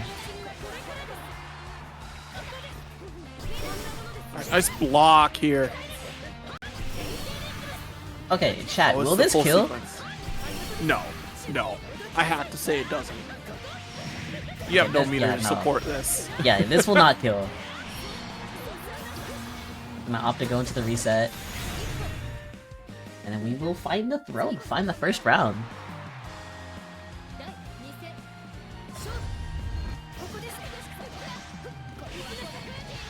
Me try to at least cross under the GG. See how much space that Iago is commanding here. The far medium. Nice heavy.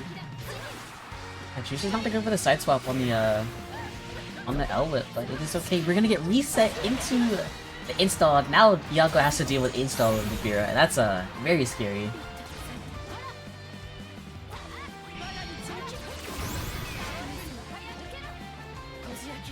Go for that low poke. Nice 5L. And we are trying to preemptively stop any advanced movement from the Charchar.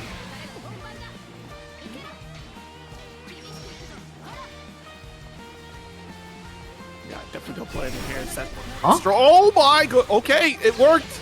It still worked. And we had the orb set up here. You actually didn't have to block. You go for the flutter right into the orb of doom. Or that's a combo. that's a disgusting combo. That's something. It's the full setup right there. Side swap once again here. Better positioning. Dang, the 5H shutting down the back special from Charchar. Combo into GG. Into Wow. the mix as well. Yeah, gets everyone every time here. While rising light goes for side swap to let super rock. Ooh, good back away. Did have an up dog, but opted not to spend there. Oh no, Charchar! Yeah, but didn't have 25 meter for the raging string, so it's a lucky break for Charchar. Dear Charchar, luck ran out there. Not sure if we felt like we confirmed something. Maybe it was just the Hail Mary super thinking that we were gonna go for a reversal option right there. Iago still survives for a round here, a game up. An anti-air on Iago's part. Also another good anti-air again. I was kind of ready for the jumps that Charchar is trying to do. Kind of like force his way in. Another ult up dog. Nothing that Char can really do. Like, you don't want to put yourself in a bad spot by jumping, getting knocked back into GG situation. But off the wall, super activation. Nice setup here for Char.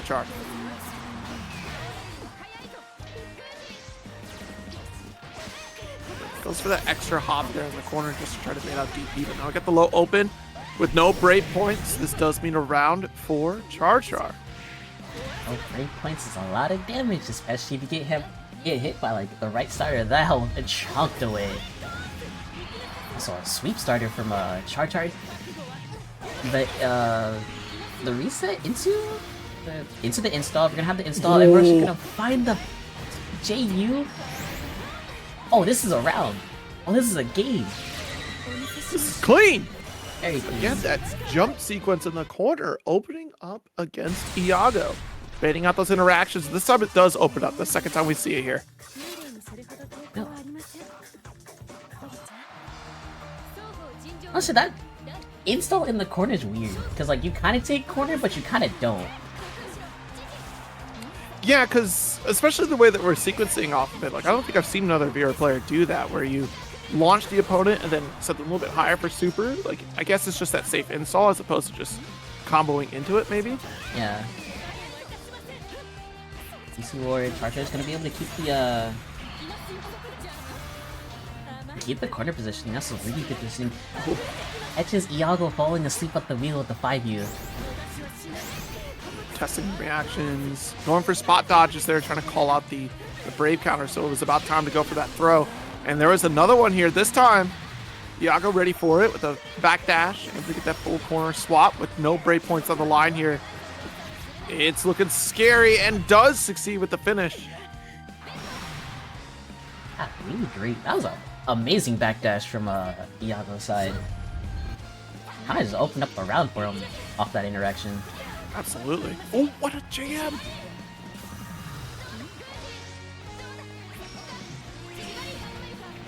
GG out.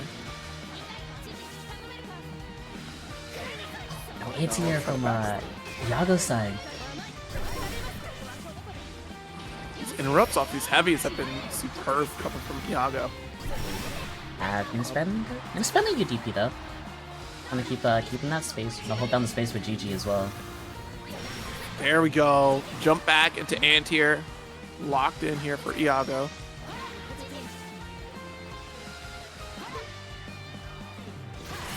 Oh no! Yeah, it's just an empty throw. Try still to turn back, but up dog for invulnerability. Another one. Didn't come on to GG though. That is important. A lot of health that Charger has now. Spot dodging. It's another raging chain, and Char gonna tie it up. We are not spot dodging raging strike.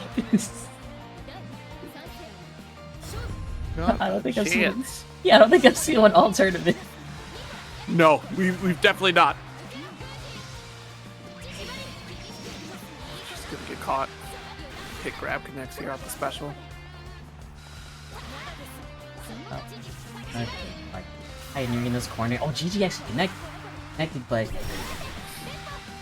y'all just wasn't ready to convert. No. Char just running into a lot of bad situations. Not dissuaded from jumping here, but you might want to, as often as you've been anti-aired. This is combo. This combos, but oh, didn't actually get the right pickup from 66H. Here does have corner. SSBA is available with no break points on the line. We can full send it. It's not going to kill, but one more interaction after this sequence, and Char is on to victory. Yeah, the less of he comes out, but UGG's gonna come out and use the BC. Oh my god! Air. Oh, what a JL! Yeah, that was actually important that Char did that Brave counter in that moment instead of taking the next chip sequence that would come after GG disappeared. That would have been a guaranteed victory for Iago. So great awareness from Char there. Unfortunately, still going to get called out. It was a situation where you had no life to spare, and your next interaction was going to be, called out either by a true reversal, which we kind of kept our block sum pretty airtight to make sure that Iago did not have that chance to try to let rip a DP, but the jump arc, I think maybe the strike throw attempt got a little too into the head of Iago there to know to look out for it. Yeah. So really good awareness on the 214M. Kind of just using the JL to avoid it, and then being able to find the kill. I didn't know that was an actual interaction until now. Being able to avoid because what it was interesting that we made that dash up approach because Gigi was already there. I guess at the last possible moment before Gigi activated, we already had the jump input. Yeah. But still, very good set. Very solid finish from Char, finishing at 5th. And Iago's going to be able to move on into that top 4 position. But next we're going to get Lucilius. Dragalia going to pull out Lucilius against Tiempo Grease. Interesting one, because like on paper it seems bad for, you know, yada yada yada for like anybody, because it's Lucilius is level 5 and win, but I feel like Beatrix is one of those characters that can kind of out damage, or that can kind of kill Lucifer before he can get his win con. Yeah, there's certainly that scare on the approach. Riding free is certainly going to negate a lot of those zoning tools that helps Lucilius build up the sword levels, so you have to really pay attention to those teleports. That's why we have DP available for Beatrix. We can still call those out. Oh, counter hit. That's big. Nice block. Yeah, we're gonna combo into super here. Yeah, like the natural rushdown of Beatrix kind of counters this style of gameplay. No, it is still scary. 5. Yeah, absolutely. Yeah, because one wrong move leads to massive damage here for routing, and big opportunity for Lucilius to build up to level 5. Oh, well. There you go. Yeah, I like that. Both characters have the exact same just comeback factor to them. Like, all right, well, now I'm into SSBA, and we're at this do or die moment where you either Delta clock me or I get a dunk and go to SSBA and it's over for you. Yeah. Oh, tried to spot dodge the teleport, but ended up spot dodging too early. Forward special knockdown here. Dive, and the side swap works out. Thanks to that dash L. All the better because it was a medium starter. Oh, yeah, the link too. Full conversion. I want the max damage. Look at that damage. And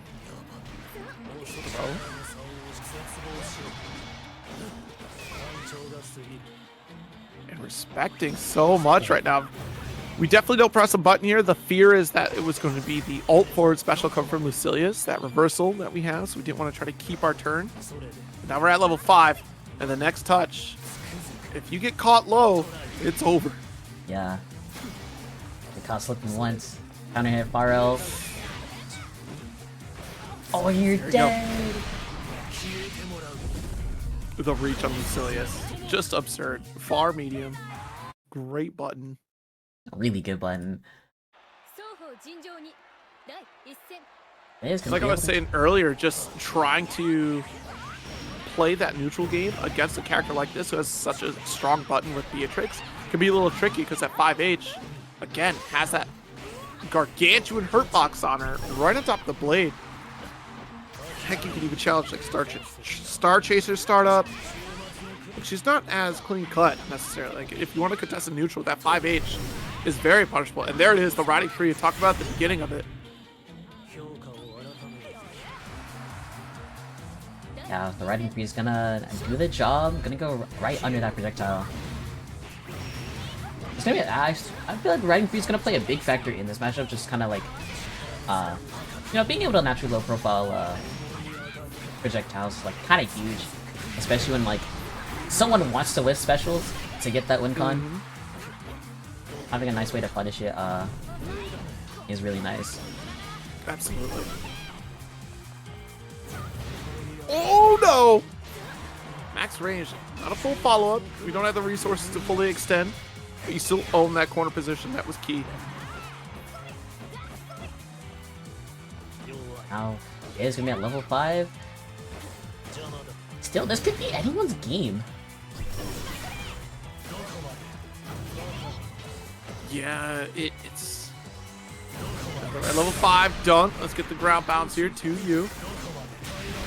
Oh my god, wait a minute. No, okay. No! No, it does! Yeah, it No! kills.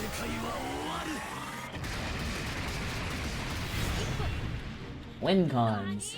We love win cons. Tragedy. But it builds the tension in the neutral. You saw how much slower of a pace the match became when both of them were in a situation where, hey, next touch, we're dead. Yeah, a lot adds to a lot of tension, but losing a life lead like that to one combo does suck. Should've got hit. Can't believe you got hit. It's crazy. Oh, Clash throw was faster coming from Regalia here.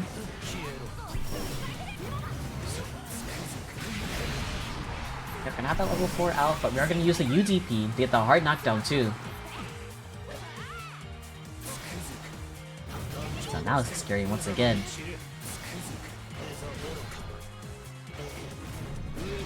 No DP on the teleport, but we do find the conversion with the 2L. So Tiempo is gonna find a second game. Gonna be able to stay alive in the set.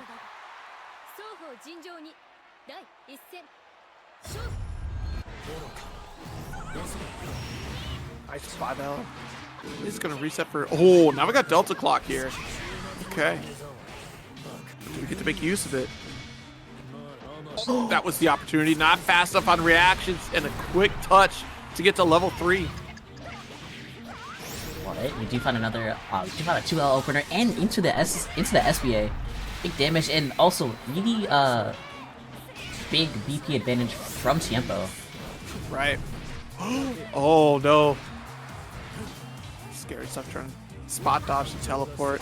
And finally, we do see Dragalia block low in that neutral. Till now. Try to interrupt, which is possible. I think the button for sure you could go for 2M on the side of Lucilius, but I think there's another button that he can do that will catch the actual startup of Riding Free there. I think probably like 2M or 2U. Oh, yeah, 2M or 2U, but like close M maybe, but I think that's too risky. Yeah, it kind of floats up a little bit. Oh, jeez. Nice jump. This would be big damage. But into the SBA. For max damage. Oh, it actually doesn't. Probably wants to wait for one more interaction and does actually get that interaction. Tiempo tried to go under the H fireball.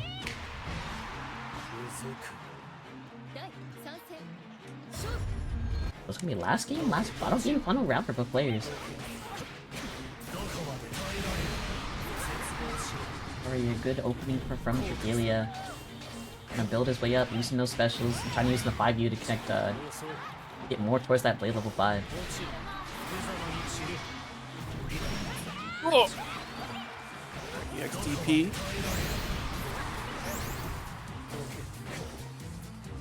This is not a good position that you want to be in. Blade level 5, and you have the health deficit too.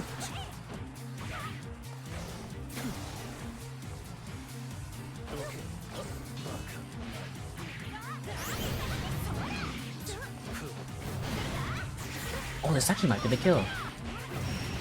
Off the wall? Oh my goodness, yeah. You can spend the Raging Strike. There we go.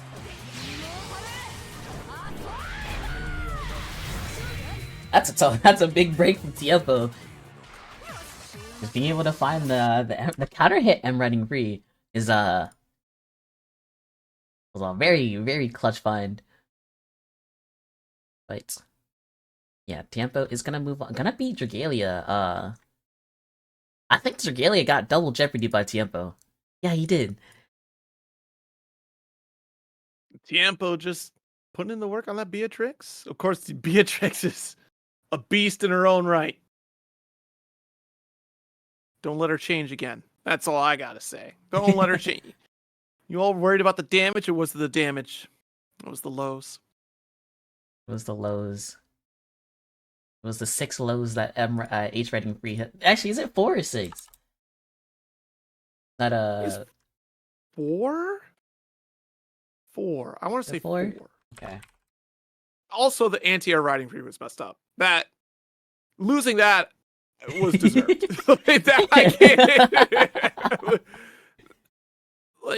That was a lot. I didn't know we had Order Soul in the game. My bad. You know what? That is fair. Anti-riding free was also dumb. I also was like, man. Sometimes, I mean, I don't mind the plus riding free. I think my only problem was just damage.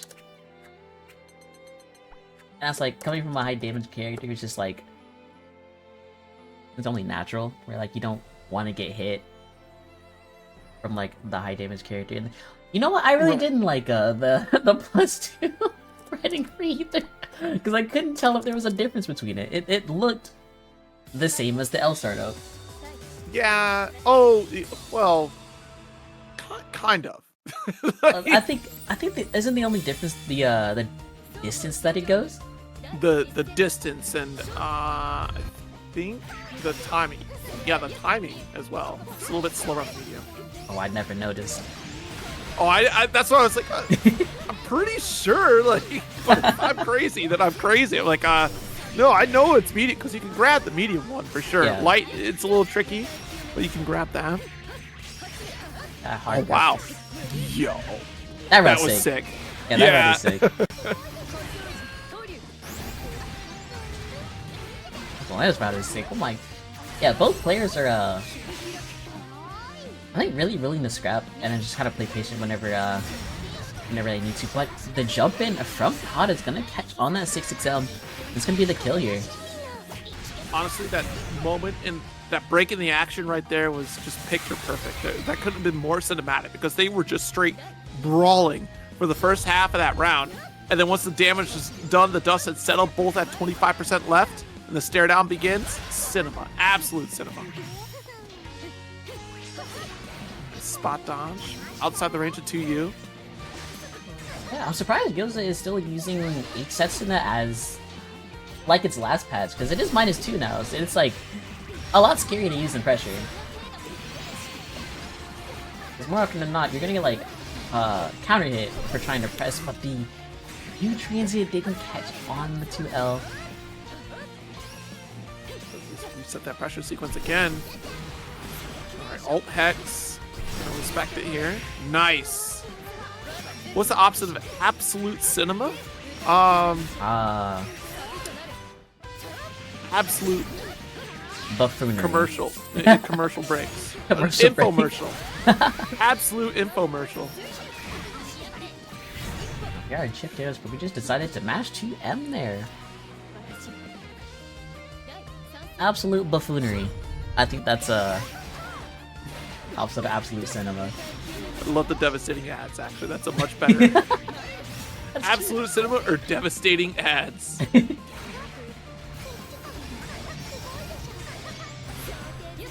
Oh, this spot dodge on the spear. It's actually gonna be close enough to punish. Not punish, but to get the counter hit on the U-trap. But you saw the dash M though, right? That dash M sliding right underneath the ult. Yeah, no, that was a crazy dash M. That's woo! This is a sick set. I'm gonna want to rewatch this one again because that was awesome.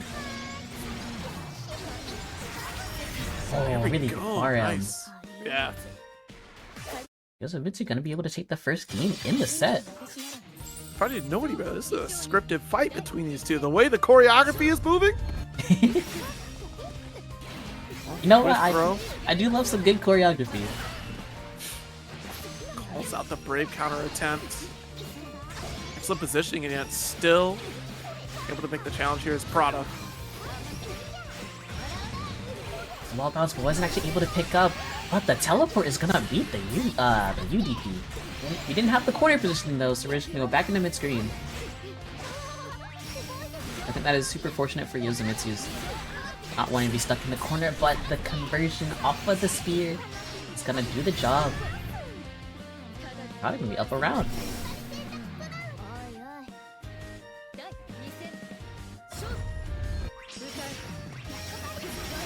Oh my god!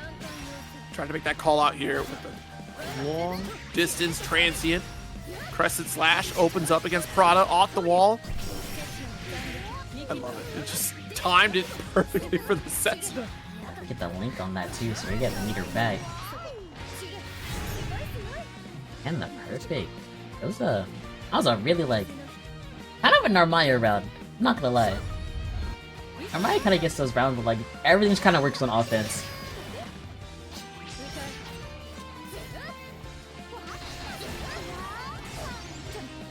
Right now, Prada trying to find her way out the corner. Gets the close H. Gets the close H anti-air. Gonna be big damage here. Gonna get that refund, the restand.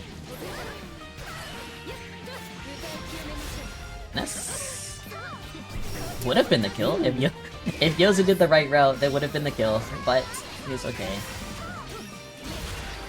See here, yo! Oh, the spot dodge! Throw opportunity here for Prada. Big jump and salt, close heavy. Not today. Rekasiri is not going to come through. Oh, wait a minute. Dropped out, but this time we got the reset. That's all for her benefit here. Does take the game back in kind. Yeah, that was a big life lead that Yoza ended up losing. To see how it it probably won't affect him in the set. This is pretty good mentally, but it is very tough to lose that life lead. Ooh. That desperation coming out in this DP attempt here. Huh. Oh my goodness! What do you mean? We had the armor off alt DP, but Golden Throw was already out. There was a high hex, and DP lands into it. These two planned the set. There's no way. Yeah, that's certainly an interaction. Oh, Prada tried to air throw the flip. Oh, it is L flip, so it's kind of hard to do.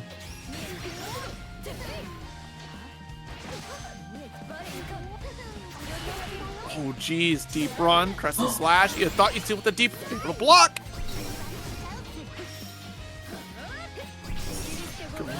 Bonkers here. Nice Crescent Slash. Setsuna. This should be the round here. I saw the combo limit hit. I was hoping that final hit of Rekka did the job because it was going to be a little embarrassing. We got the flip out there. Yeah, Raging Strike also would have killed. Oh, wow! I'm gonna just kind of just zoom right past the spear and all the traps as well. I'm just gonna get the side swap. Now it's gonna block the DP as well. Probably doing a really good job. Oh, mix. Yeah. That's a gross mix. That's a gross setup because it looks weird.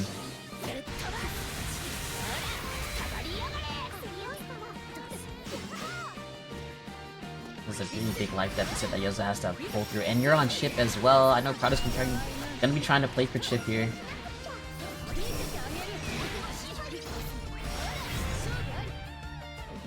Chip damage with the H spear is gonna do the job.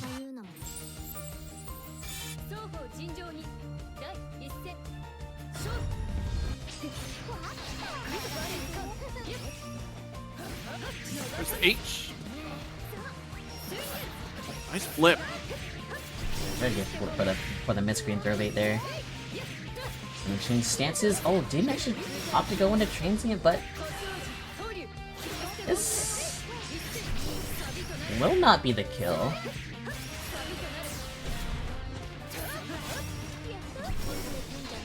Okay, that had me scared. I thought we were gonna be able to combo for the kill, but I'm like realizing that shouldn't kill, right?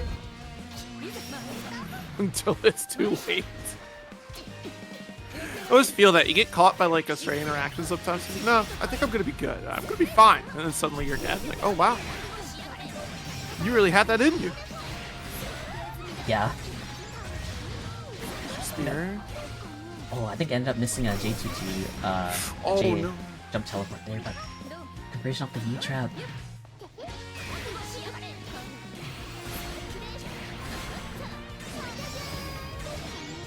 Not good too to take away the traps there, but it didn't matter. You're gonna get 6 itself anyways.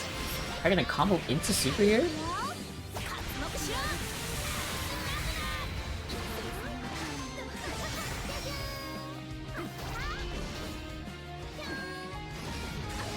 Low hex there.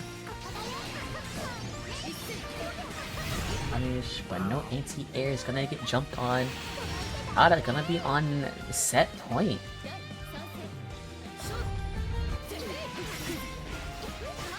Nice challenge here, light series to start. Low hex immediately goes away. Nice, heavy. Mitsu to own this corner, but very quick to spend that brave counter as Prada. 5H will get challenged with the Setsuna. Not close enough for the 2U though, for the pickup. I think it's RM match there. It's gonna go into the normal bread and butter.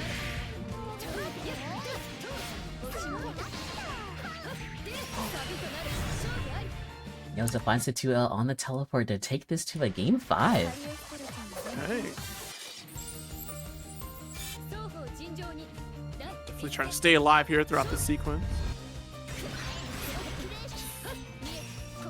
Yeah, the back and forth between these two, it's so nerve-wracking because they've had some great moments here. And you can't quite tell who's going to come out on top because it's not really dominant one way or the other. Like, sometimes it does roll in favor for Prada, but then on the opposite side, like, Yosamitsu will come out with a clutch win. Oh, I thought for sure we had the cross under anti-air. It seemed too certain. Oh, but no punish on the UTP. Very fortunate for Yosamitsu. They've been caught by that so many times now. Prada is almost guaranteeing that after a low hex in that sequence there, it will be a DP. Ignition puts Air throw. chip damage is gonna add up. Those are gonna have to find something very soon.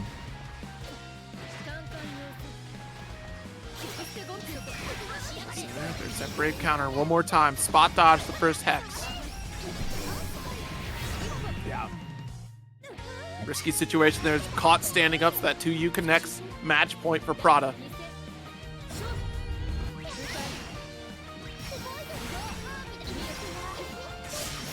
Sam and the parry DP gonna come through. Gonna find the anti-air once again. Oh, but too high for the conversion.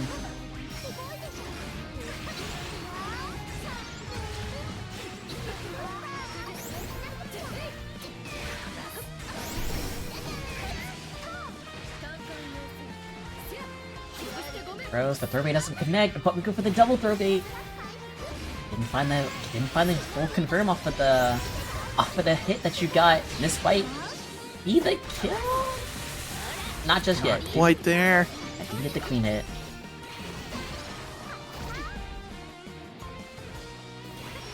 Oh my goodness, dash L. Oh, Interrupting the startup here. Is this enough? this might be enough. Meter.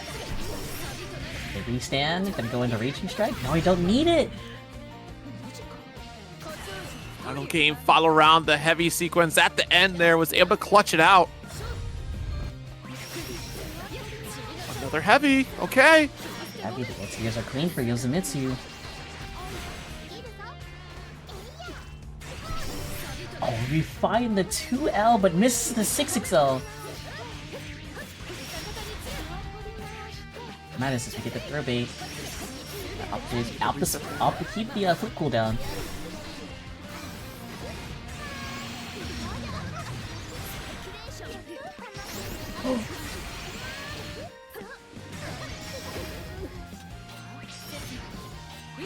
Shell does not get. Oh no!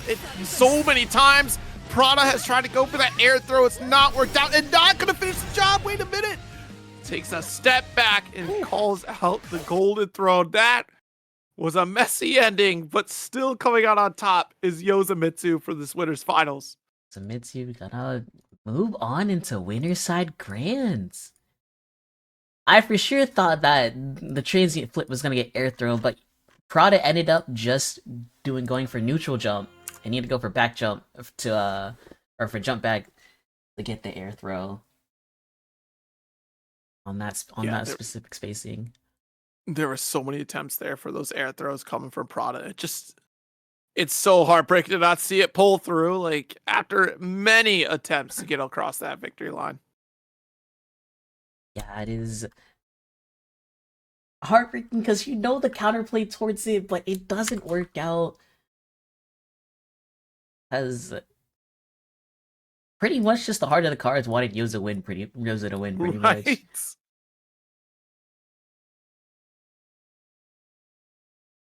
But still, Prada will move down to the loser side.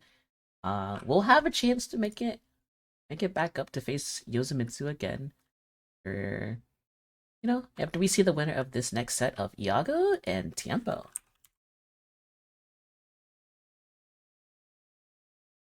Yeah, true. Tiempo been on a tear on the loser side of things here.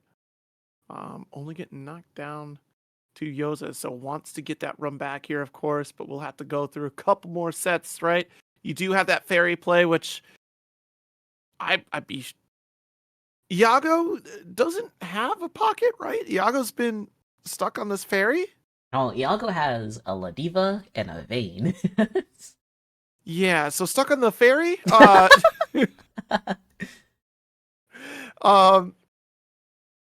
I don't envy the character choices outside of maybe Vayne is a solid pick, right? Like that would be interesting to see, of course, because Shield really does kind of mess around with riding free interactions. You can kind of zone a little bit better, in my opinion, against Beatrix with Vayne. But it's the comfort food that you have. Like Vayne, I honestly think might be a solid pick to go up against Beatrix if you had that mid-range fundamental to go up. But going with Fairy here, that is open season for riding free. Your GG setup at mid-screen is kind of null and void. We'll see how that approach turns because, yeah, immediate roll through right after the GG send. Yeah, you can go for the grounded lows there. Oh, try to get a hard read. The most delayed DP.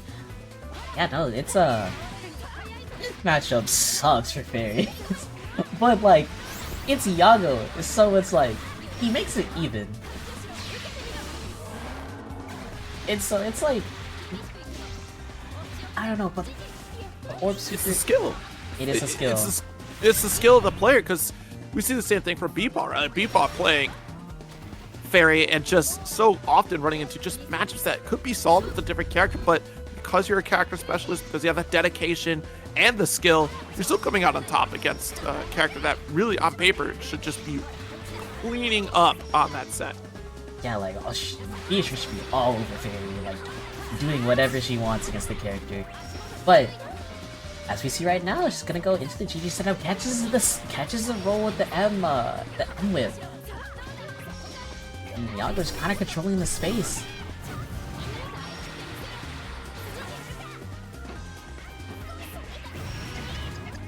The 2L started here, make the riding free. Go small little conversion. And now we have that corner positioning. Yeah. You don't want to open up here. And it's honestly... yeah, because it was Iago's game to lose there, right? Like, you don't have to worry about moving in that situation because now you're locked in corner. You have that massive life lead. And you know the most devastating starter is going to be a low. So you can take as many overheads as you want for Beatrix, a throw or two. That's fine. It's the low starter that would already snowball effect here. And good on Iago to hold down back in that situation. Yeah. I'm just seeing Iago just controlling the space with like the sweeps, trying to stop Tiempo from just doing the riding free to get himself in. Now just kind of second guessing like when to do the special. We will find our way in. Gonna have that corner positioning and the opening as well. That's a small little confirm.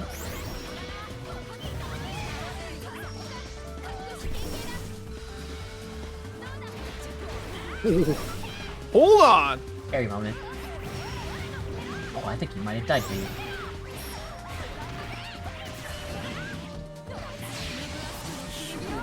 Should be enough to close it out. Yep. Yes, it is. That's tough, because, your whip got whiff punished by the special. Well, hey, you know, I was talking about lingering hurt boxes earlier. Beatrix suffering from them. So does Fairy, and that's what makes this matchup a little more helpful for characters that don't have anything that can really contend against whip, right? There is that opportunity for you to whip punish. It's an old tried and true counter zoning method there. It's been around for years. That's true. Massive damager out here. It's gonna be a quick, it's gonna be a quick clapback from Tiempo. Gonna even up the games. Oh my, we're back in our first to 2 territory. This is final game. Our first to 3 territory. Yeah, that's right. That's right. Final game for both of these players here. Oh, wow, Thunderbird round start. Not a bad play. Yeah, there's not really much that Fairy can kind of do against it besides like wait for you to throw it out, maybe backdash and whip punish it off of it. It's a solid read because again it does catch those lingering hurt boxes. Oh wow, what a JM! That went so far. Yeah, I'm really surprised by that. On the GG, gonna hit the side swap.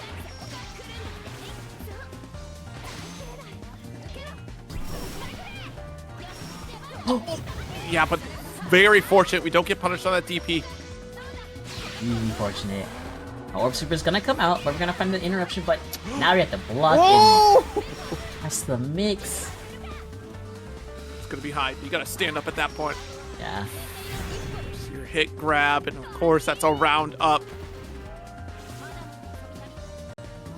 Y'all gonna be on set point. Wow, we let Iago go full screen. So try to go for the micro dashes in. No roll yet. Not enough resources to go for ult riding free. Look at what we're waiting for. Biding our time for maybe that Thunderbird to go for a counter hit. There's your roll and a dash L attempt. Oh, we're gonna DP. We're gonna be back in full screen though. Whoa!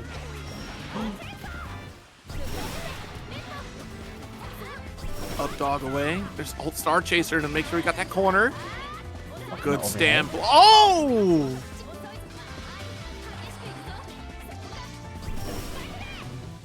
Put that spot dodge there. Down 2 Brave points. This is actually pretty dangerous here for Iago. And Tiempo just fishing for at least another 8% in meter. There's your super. Backing away, backed into the corner. Still gonna come after you. There's a throw combo. You're dead. Yes, That's you mine. are. Oh my, you died off of that interaction. And I was... Tragic. And really try to back away to make sure they had all the room in the world to stand block a fuzzy to, you know, at worst, maybe get caught low, but you forgot about the deep run up. It's going to be so devastating to deal with here. Nice setup there. Iago advancing to the losers finals against Prada. Yeah. Good stuff. To Tiempo though, getting that top 4 placing. Honestly, really good to see him in bracket once again. I haven't seen Tiempo in a minute. Yeah, true. Like it's been a little bit. I don't think the last time I saw Tiempo in a TNS bracket. No, you've been there. What if it was you were in a bracket and we hadn't seen you on stream, if that was the case? Maybe. Because I feel like that's usually where I catch Tiempo, is on a TNS bracket. TNS bracket, yeah. I've been busy on Saturdays, so TNS is like a little bit out of the question. But you know, after the patch, I will get back into the grind. That's everybody. That's everyone. We're gonna get back into it here. I'm looking forward to seeing how Sandolphin works in the final version here, and of course the new characters that are on the way. Very exciting time for Grand Blue Fantasy versus Rising. So getting this losers finals here. Yeah, I love the intros, Rod. Love the I actually love a lot of the interactions that characters have between each other. Definitely feels Yeah, like they take the time. They take the time to put so much love in all these characters. Like, I get most of my lore from just this game and character interactions alone. And then all of you in chat give me all the lore. I appreciate it. Right now, it's gonna be a quick opener. I'm gonna combo into the U. Yako does end up dropping the combo. He's gonna get DP for his troubles off with the drop. But it doesn't matter since we have BC.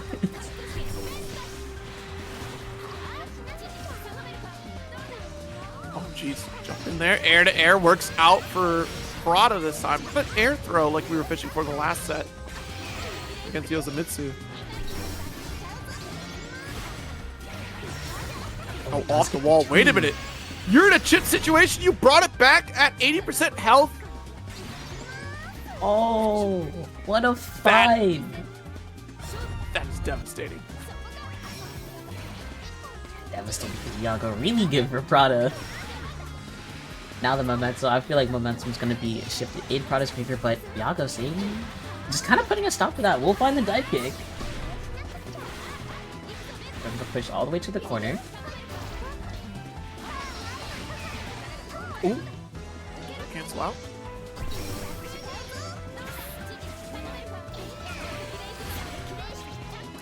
BC gives, but the invincibility makes it to where 2M actually doesn't punish.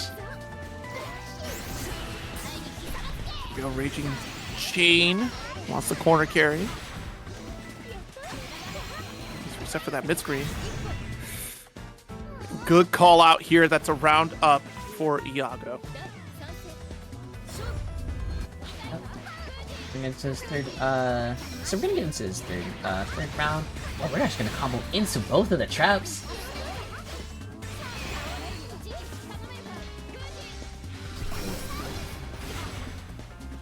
Oh, we're just seeing a lot of good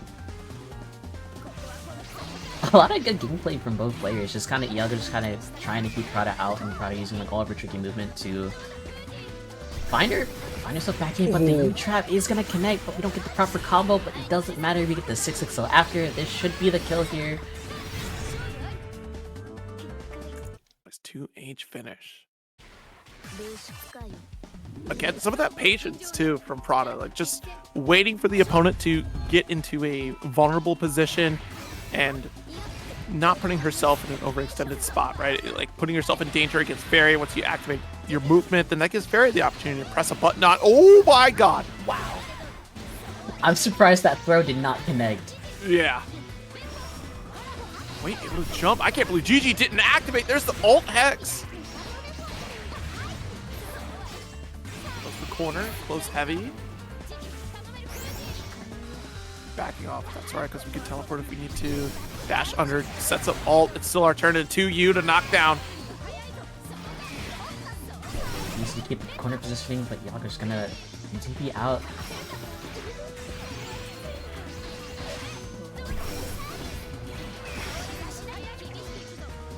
I can't believe that BC didn't get blown up. Right. Right, there we go. Counter hit. It was set up. Super. No. Too little, too late. Decision paralysis strikes against Prada. Iago could start whittling away at the health, or at least what's left of it here on the side of Prada, but you have to worry about chip of your own, and nice challenge off the dive here. Prada putting another round up.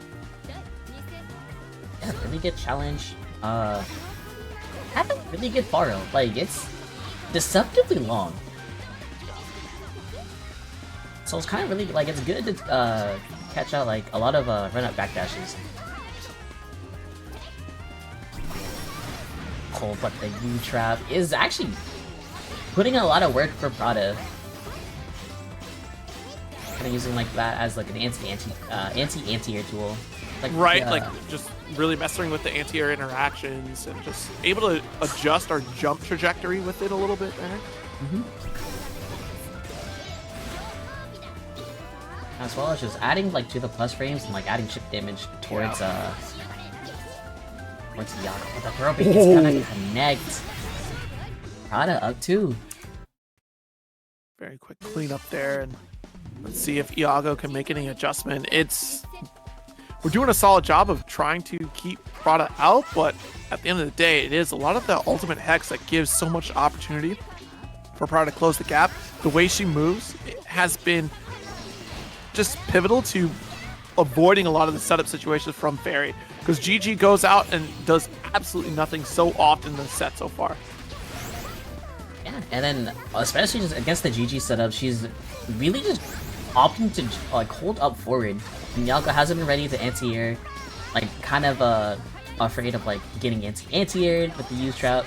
So it's a little mini game at that spot. Oh jeez, wake up to you. Have SSBA, we have SSBA available. Next hit might do the job, but we're just gonna opt to go into the SBA. Oh, teleport into it. That's a huge boon for Iago. Not able to finish the job quite yet, but while rising will connect here, keep you locked down in that corner position. That's a roundup for Iago.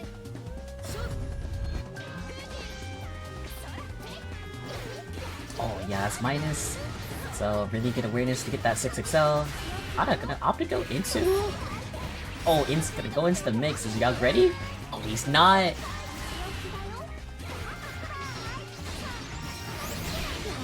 So we're gonna go into the SBA. Maybe on strike though territory.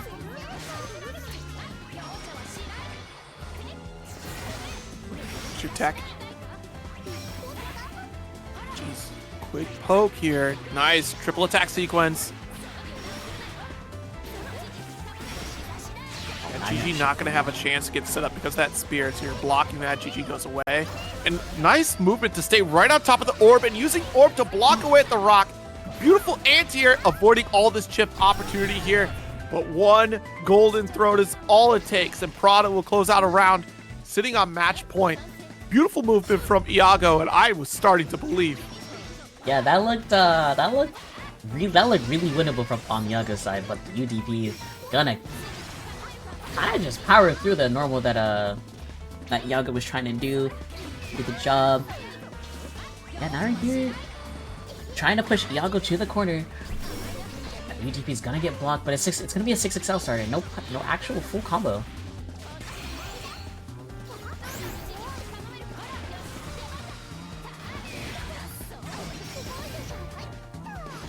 6H, adding some more pressure.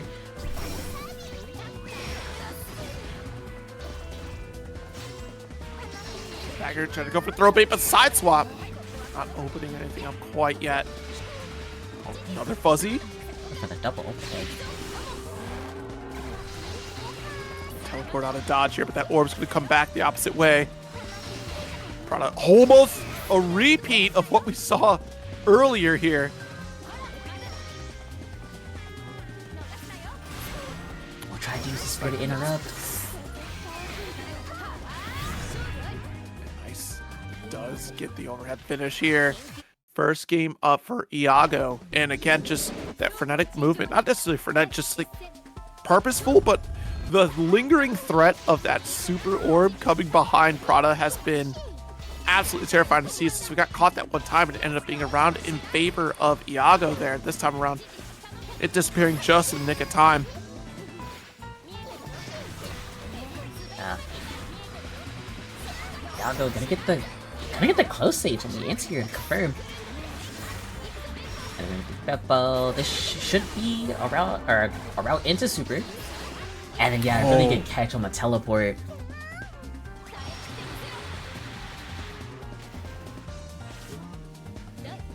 Beppo having some momentum, gonna catch the first round in this game. Perfect timing on that punish there from Prada, actually. Special, very tricky spacing on that. Oh, I felt like that might have been a missed play. I probably wanted to go for U-Seals there. But we will finish 6-0. And then we are trying to push this for the kill. And get back around into the mix. We're gonna go into SSP. Yeah, gonna strip away the crystals that Prada has and then do lots of damage. I think this might be strike throw territory for Iago. So next interaction will be very important. Oh my gosh. Yeah. No break points there. You can't just send out the BB or GG though. Nice. Oh, yeah. Tying it up.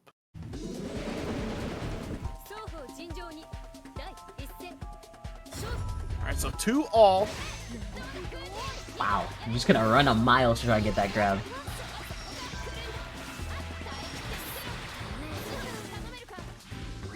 Dash in. Oh my goodness. Avoiding the DP.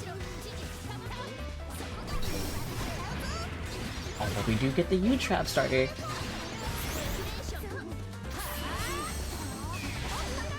Super unfortunate for Prada to miss the throw, but it didn't really lead to much. Just losing 2 crystals now. Jeez. Guard cancel not there. Able to dunk right back in a GG setup, and that will be a round. Iago is on match point. Yeah. Have pretty much all of the momentum. Prada's not able to like get anything started.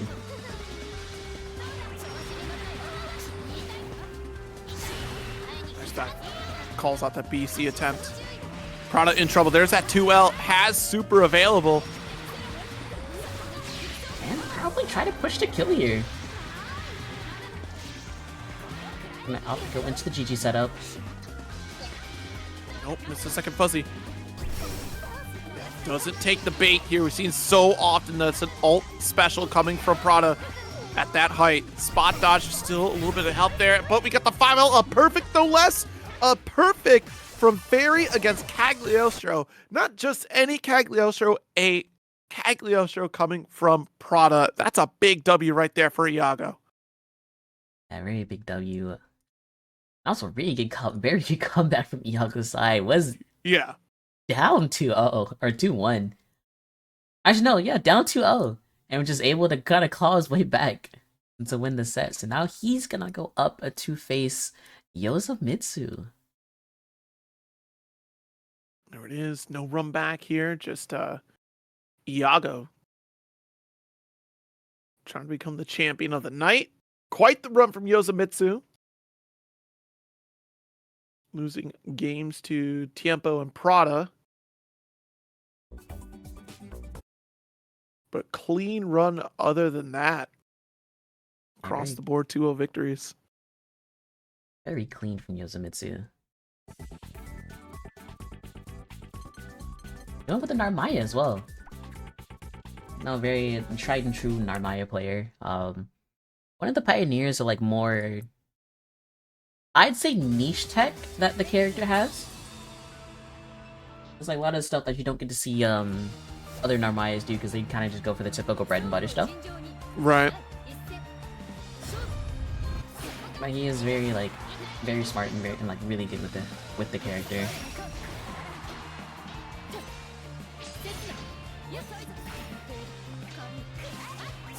This is a matchup of, if I can get you to the corner and get the right read, you die. Yeah, absolutely. And it's already looking like an upward trajectory here for Yosamitsu.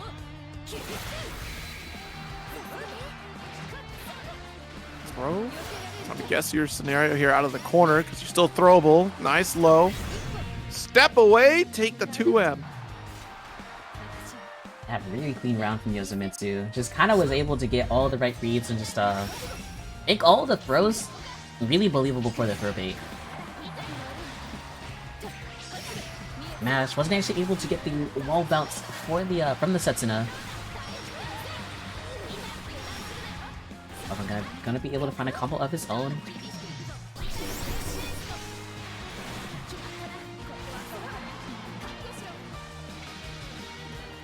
block. Okay, now we're in with you, 6XM, kind of DC war. Oh, it's caught. It's probably gonna. This probably should be the kill, yeah. Oh my god! That damage just kept going! Yeah, that's super. It does. It can chunk your health. Surprisingly, like I didn't think it would do that much damage, but then boom, it's like, dang, I got my health chunked. Especially backed up with an EXDP that just piles on. Yeah. Like the block on the dive, but still not your turn here. DP from Yoza. I mean, find the DP there, gonna get the plus frames.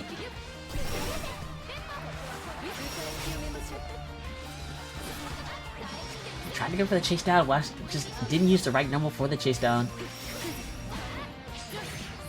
He sets into there.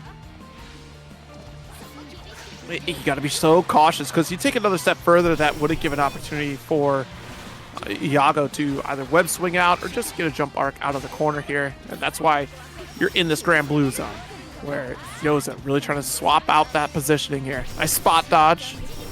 Spot dodge.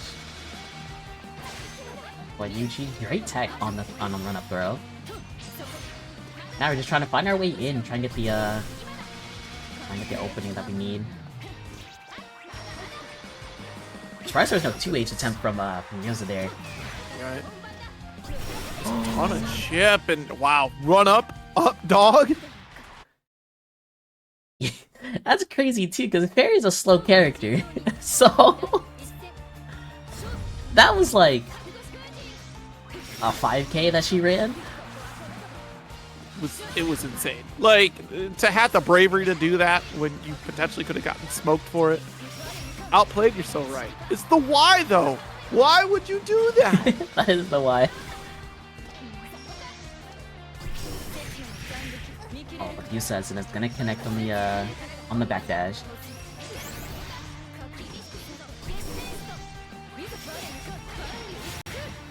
Oh, we're gonna DP on minus frames, Grand Blue special, and we're gonna get thrown out of TK flip. That's actually not what you want from Yoza.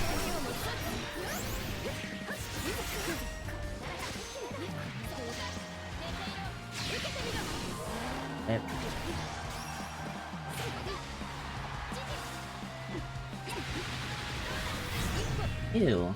That was like 7 different mix-ups that you could do there.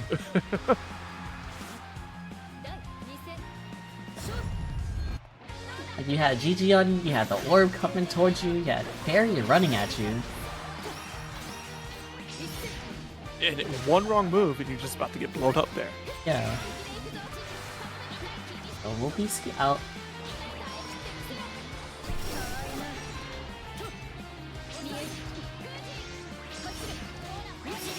Let's jump in. Oh, good roll. Really good roll. Wait, whoa, slow down here, Yosamitsu. Wait a minute. Yeah, tried to get the frame kill, but ended up getting thrown out of it. I'm gonna interrupt away from the orb. We get the 2L starter here. Good, into heavy. Nice, and that should finish the job. We had the counter hit close H. Really good at what it does. That spacing for counter hit close H actually that spacing is UDP safe for some reason. I got some broken tech out here.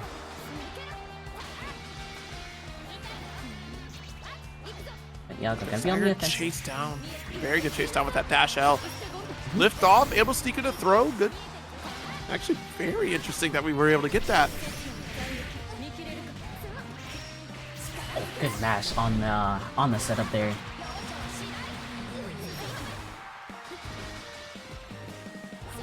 Very patience coming from Yosamitsu. Yep, and then now that you have the BP advantage, you can kind of just opt the BC, but you might actually die here for the super. It certainly does. 2 games up? is Iago in this grand finals.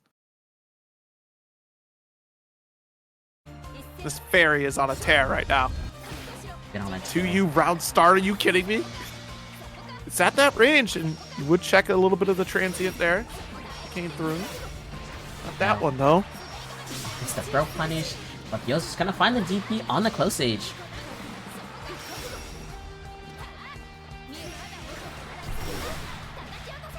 Good up dog, get off of me and reset the neutral, and a neutral jump. Get close heavy. It's heavy, gonna go for the small throw bait there. Oh, gonna use the good transient. Does actually side switch yourself, but I don't know if I would opt to use that.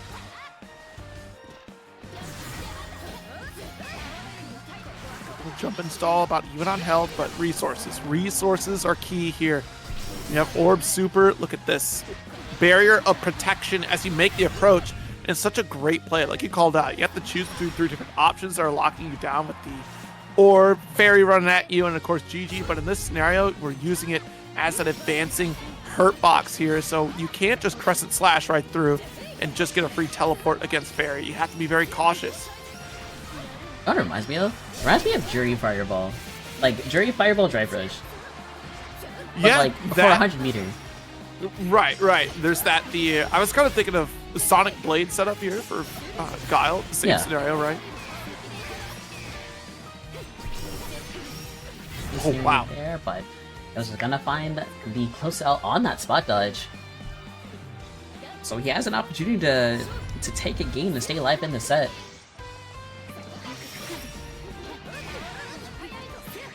On the whip, great interruption.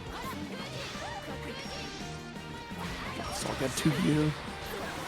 Back special to push you full screen away and allow GG set up as we slowly walk Yosamitsu toward the corner. We'll get the hit grab. There's your super. That Orb of Doom. You sit right on top of it. Tag. We also find the cut. Oh, we also find the throw and the throw bait as well. This would be a lot of damage. That was a huge moment there to call out the throw because surely it's going to be a back throw coming from Iago. Oh no. Try to tech out there. Not your time. Good up dog. Vital. Yeah, we're not actually damaged yet, but we're going to DP on our minus frames to find the chip.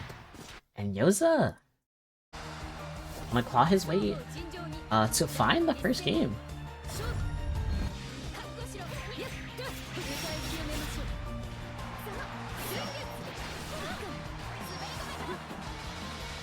Okay, I'm actually a little confused on how often that Yaga's getting no escape on TK flips. That's supposed to be +2. It's, hey, maybe too much hesitation. Maybe. Spot dodge. And you go for the sword swap here during the spot dodge. But super trying to catch up with damage output. This will be coast to coast carry again. Nice got the block. There's walk up to you. Look at this threat. We're in the grand blue zone, but it leaves opportunity for an alt Setsuna. Yeah, really good recognition that Yaga was going for GG there. Just to use alt Setsuna.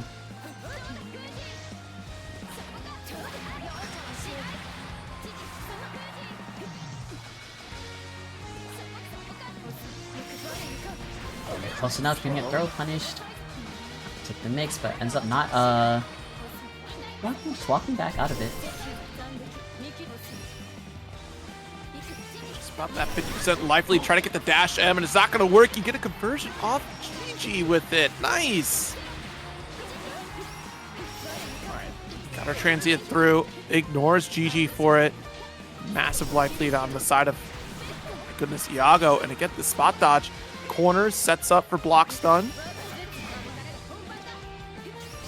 Yeah, but the BP, the break points are going away. So Narbai can hit hard, can hit really hard, but you're gonna spot dodge, GG, and that's gonna catch you. Iago threatening reset. Once again, dice throw every time. It's been that Rekka into throw. Fuzzy setup here. Off the wall. Get the counter hit BC. Another counter hit BC. Oh my goodness, very expensive start here just to make sure that we have Yoshimizu stuck on the east side of the screen. Super dash up, not going to work. Now you're blocking, and that was the fuzzy. That's actually not catching was very unfortunate for Yoshimizu, because that would have been an interruption. And then that way you wouldn't have to deal with an orb.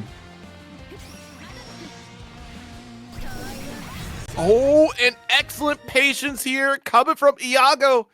3-1 victory in the first set of Grand Finals.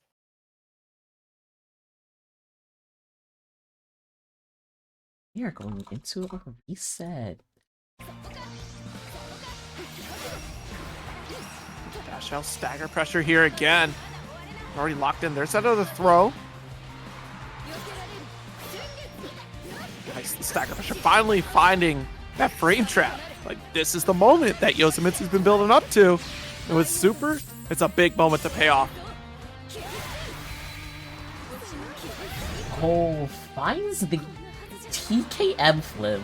That's a scary one, actually, because if Iago blocks it, you're plus 14. Yeah, Narmaya flips, huh? Yeah. It's like a TKL flips the go, TKH flip is the go, but Narmaya players will never talk about TKM flip.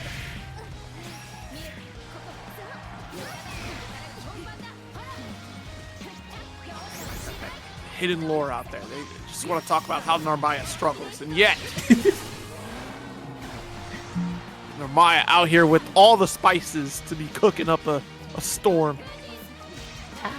Oh, really good catch on that spot dodge. But also, Yosa having a really good defense on the orb. Oh, baby. A little bit of a shimmy victim, and that's at an unfortunate time, too.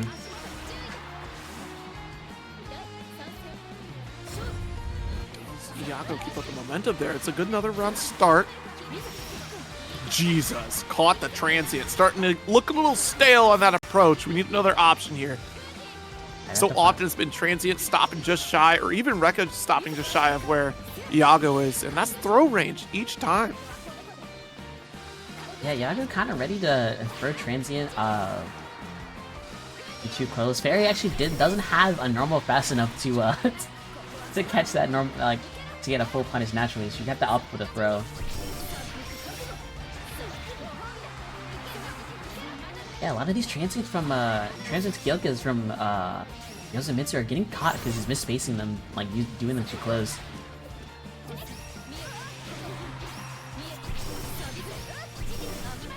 Oh, bunch of spot dodge, UGG. This is the first game from Iago in the reset. Yeah, no kidding. A strong run so far.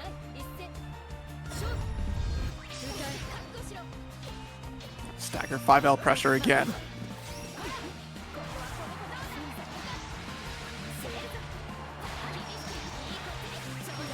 Very strong start. Gonna have that corner positioning. Oh, catches the spot dodge. Good dash L actually was getting a little bit of a counter hit here. Let's pull him in close. Let's build up that damage. GG set up again. Transient, or excuse me, the Rekka quite the snipe.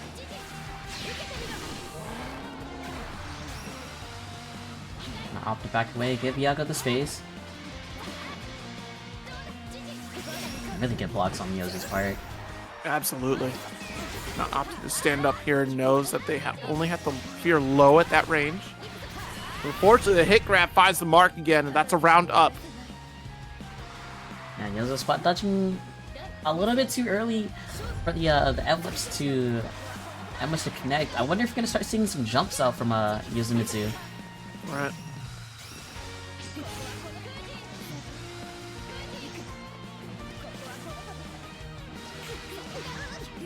Okay, full screen situation there, and we do get that transient slash.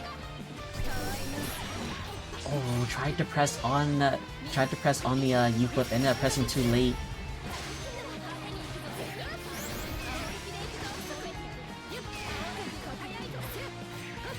Oh, this is a big damage situation. I don't think you're dead here. Oh, you died. Oh my god, yeah, no break points? Come on now. I don't know my own character. Oh my. little do I know. Oh, but Yago's gonna spot dodge the DP into the GG setup. Spot dodge attempt there, and again, just really early on these spot dodges.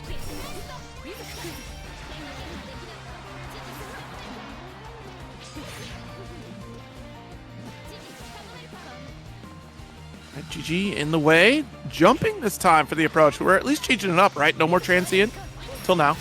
Now, maybe get that DP as well. Challenge out Raging Chain. We finished the job here. This should be... Oh, nope, not quite. There it is. There it is. Gets the overhead. Yago's gonna be up 2 games. Those are kind of struggling a little bit against the Fairy. Just isn't actually able to like get you know, keep Yago in the corner because of VC and then just because of the whip just kind of struggling trying to find his way in.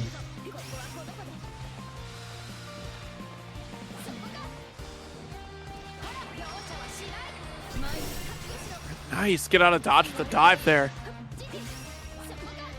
From downtown sends the GG, and look at how much real estate you gain for it here. You got plenty of ground as Yosamitsu. Chase.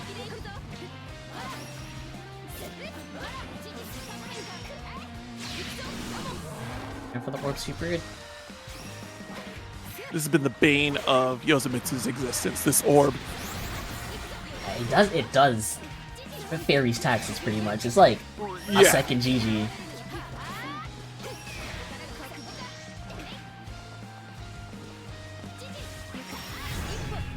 Yeah, GG.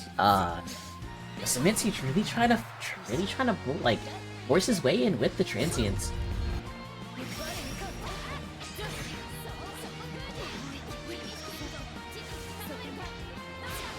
To you, opens up. Oh, trying to get the trip guard there, but beautiful button coming from Yosamitsu.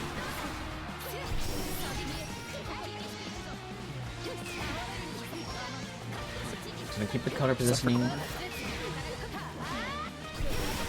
Oh, we get a DP on R, -6 frames. Oh my! And then really, oh my goodness, counter hit close. Close ammo actually wasn't able to find a conversion. Oh, rising here. We're looking at closing this out here. Does get the Raging Chain. And because we're not in corner, not much further we could do here. Locks down with GG. No break points on the line. It's an opportunity for Yosamitsu if we can close the gap and get a touch. But GG looking at Chip, and there we go. Snipes it out with the heavy. And that will do the 3-0 victory for Iago, taking the whole thing. Wow, the #1 seed coming down from losers. Oh. Iago greats with quite the run on this Fairy play. I mean, well done. Yeah, losing fairly early and then being able to just make the run. It's that's an impressive run, I'm not gonna lie. It really is, yeah, because went down to Char real smooth. And then just had to make the run from there. I'm trying to see where it started. Yeah, against Sappy Rook, and then against CPU, Jabam, as we saw. Man, oh man. Yeah, that is a run. Survived the Stealer. I survived the Stealer, ended up finishing the bracket going 10-1. That's crazy.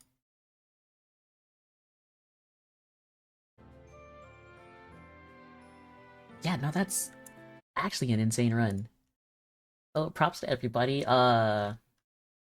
Big shoutouts to Iago for winning yet another bracket. I think this is his second one in a row. And so, Fairy stocks are up. You know what that means? They're nerfing your character. That's crazy. Yeah, you're gonna perform this well before Arc World Tour? That's wow.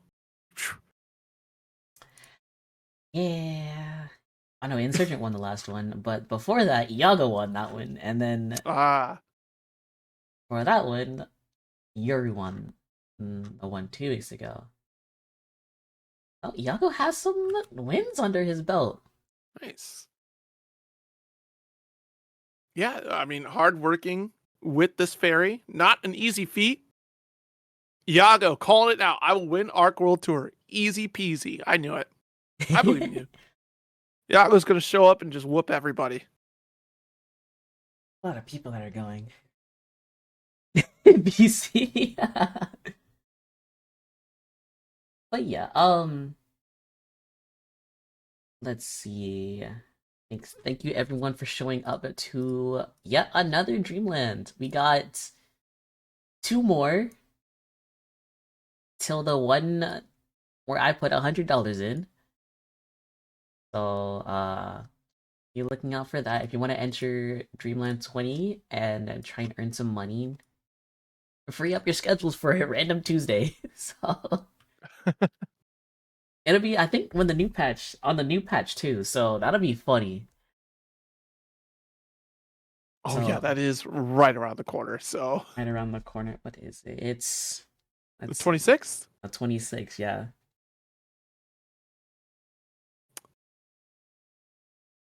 Actually, it'll be the 4th of March, so we'll have some time.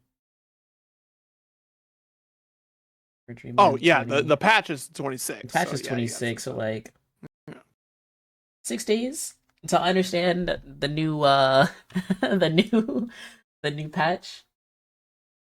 There's been worse circumstances before. Yeah. That is true.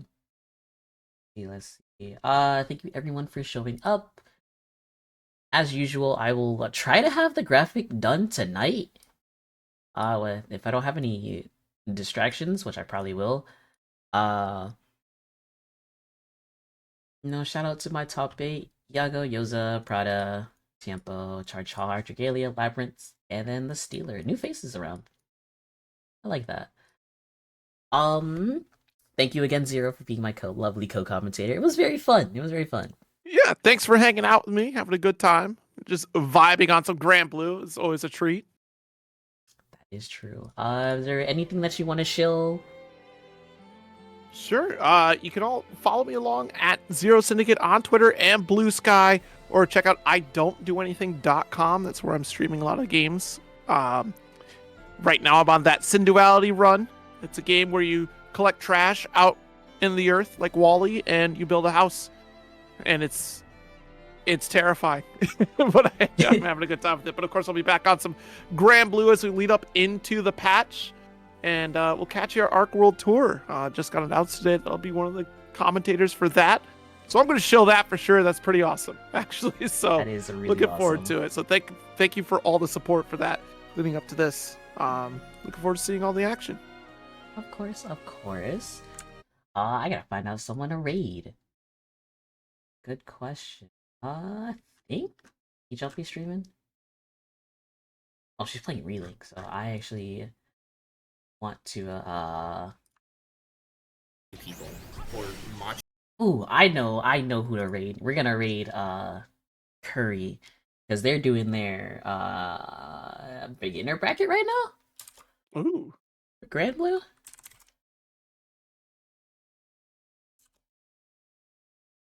we got to see some new faces here for some Grand Blue.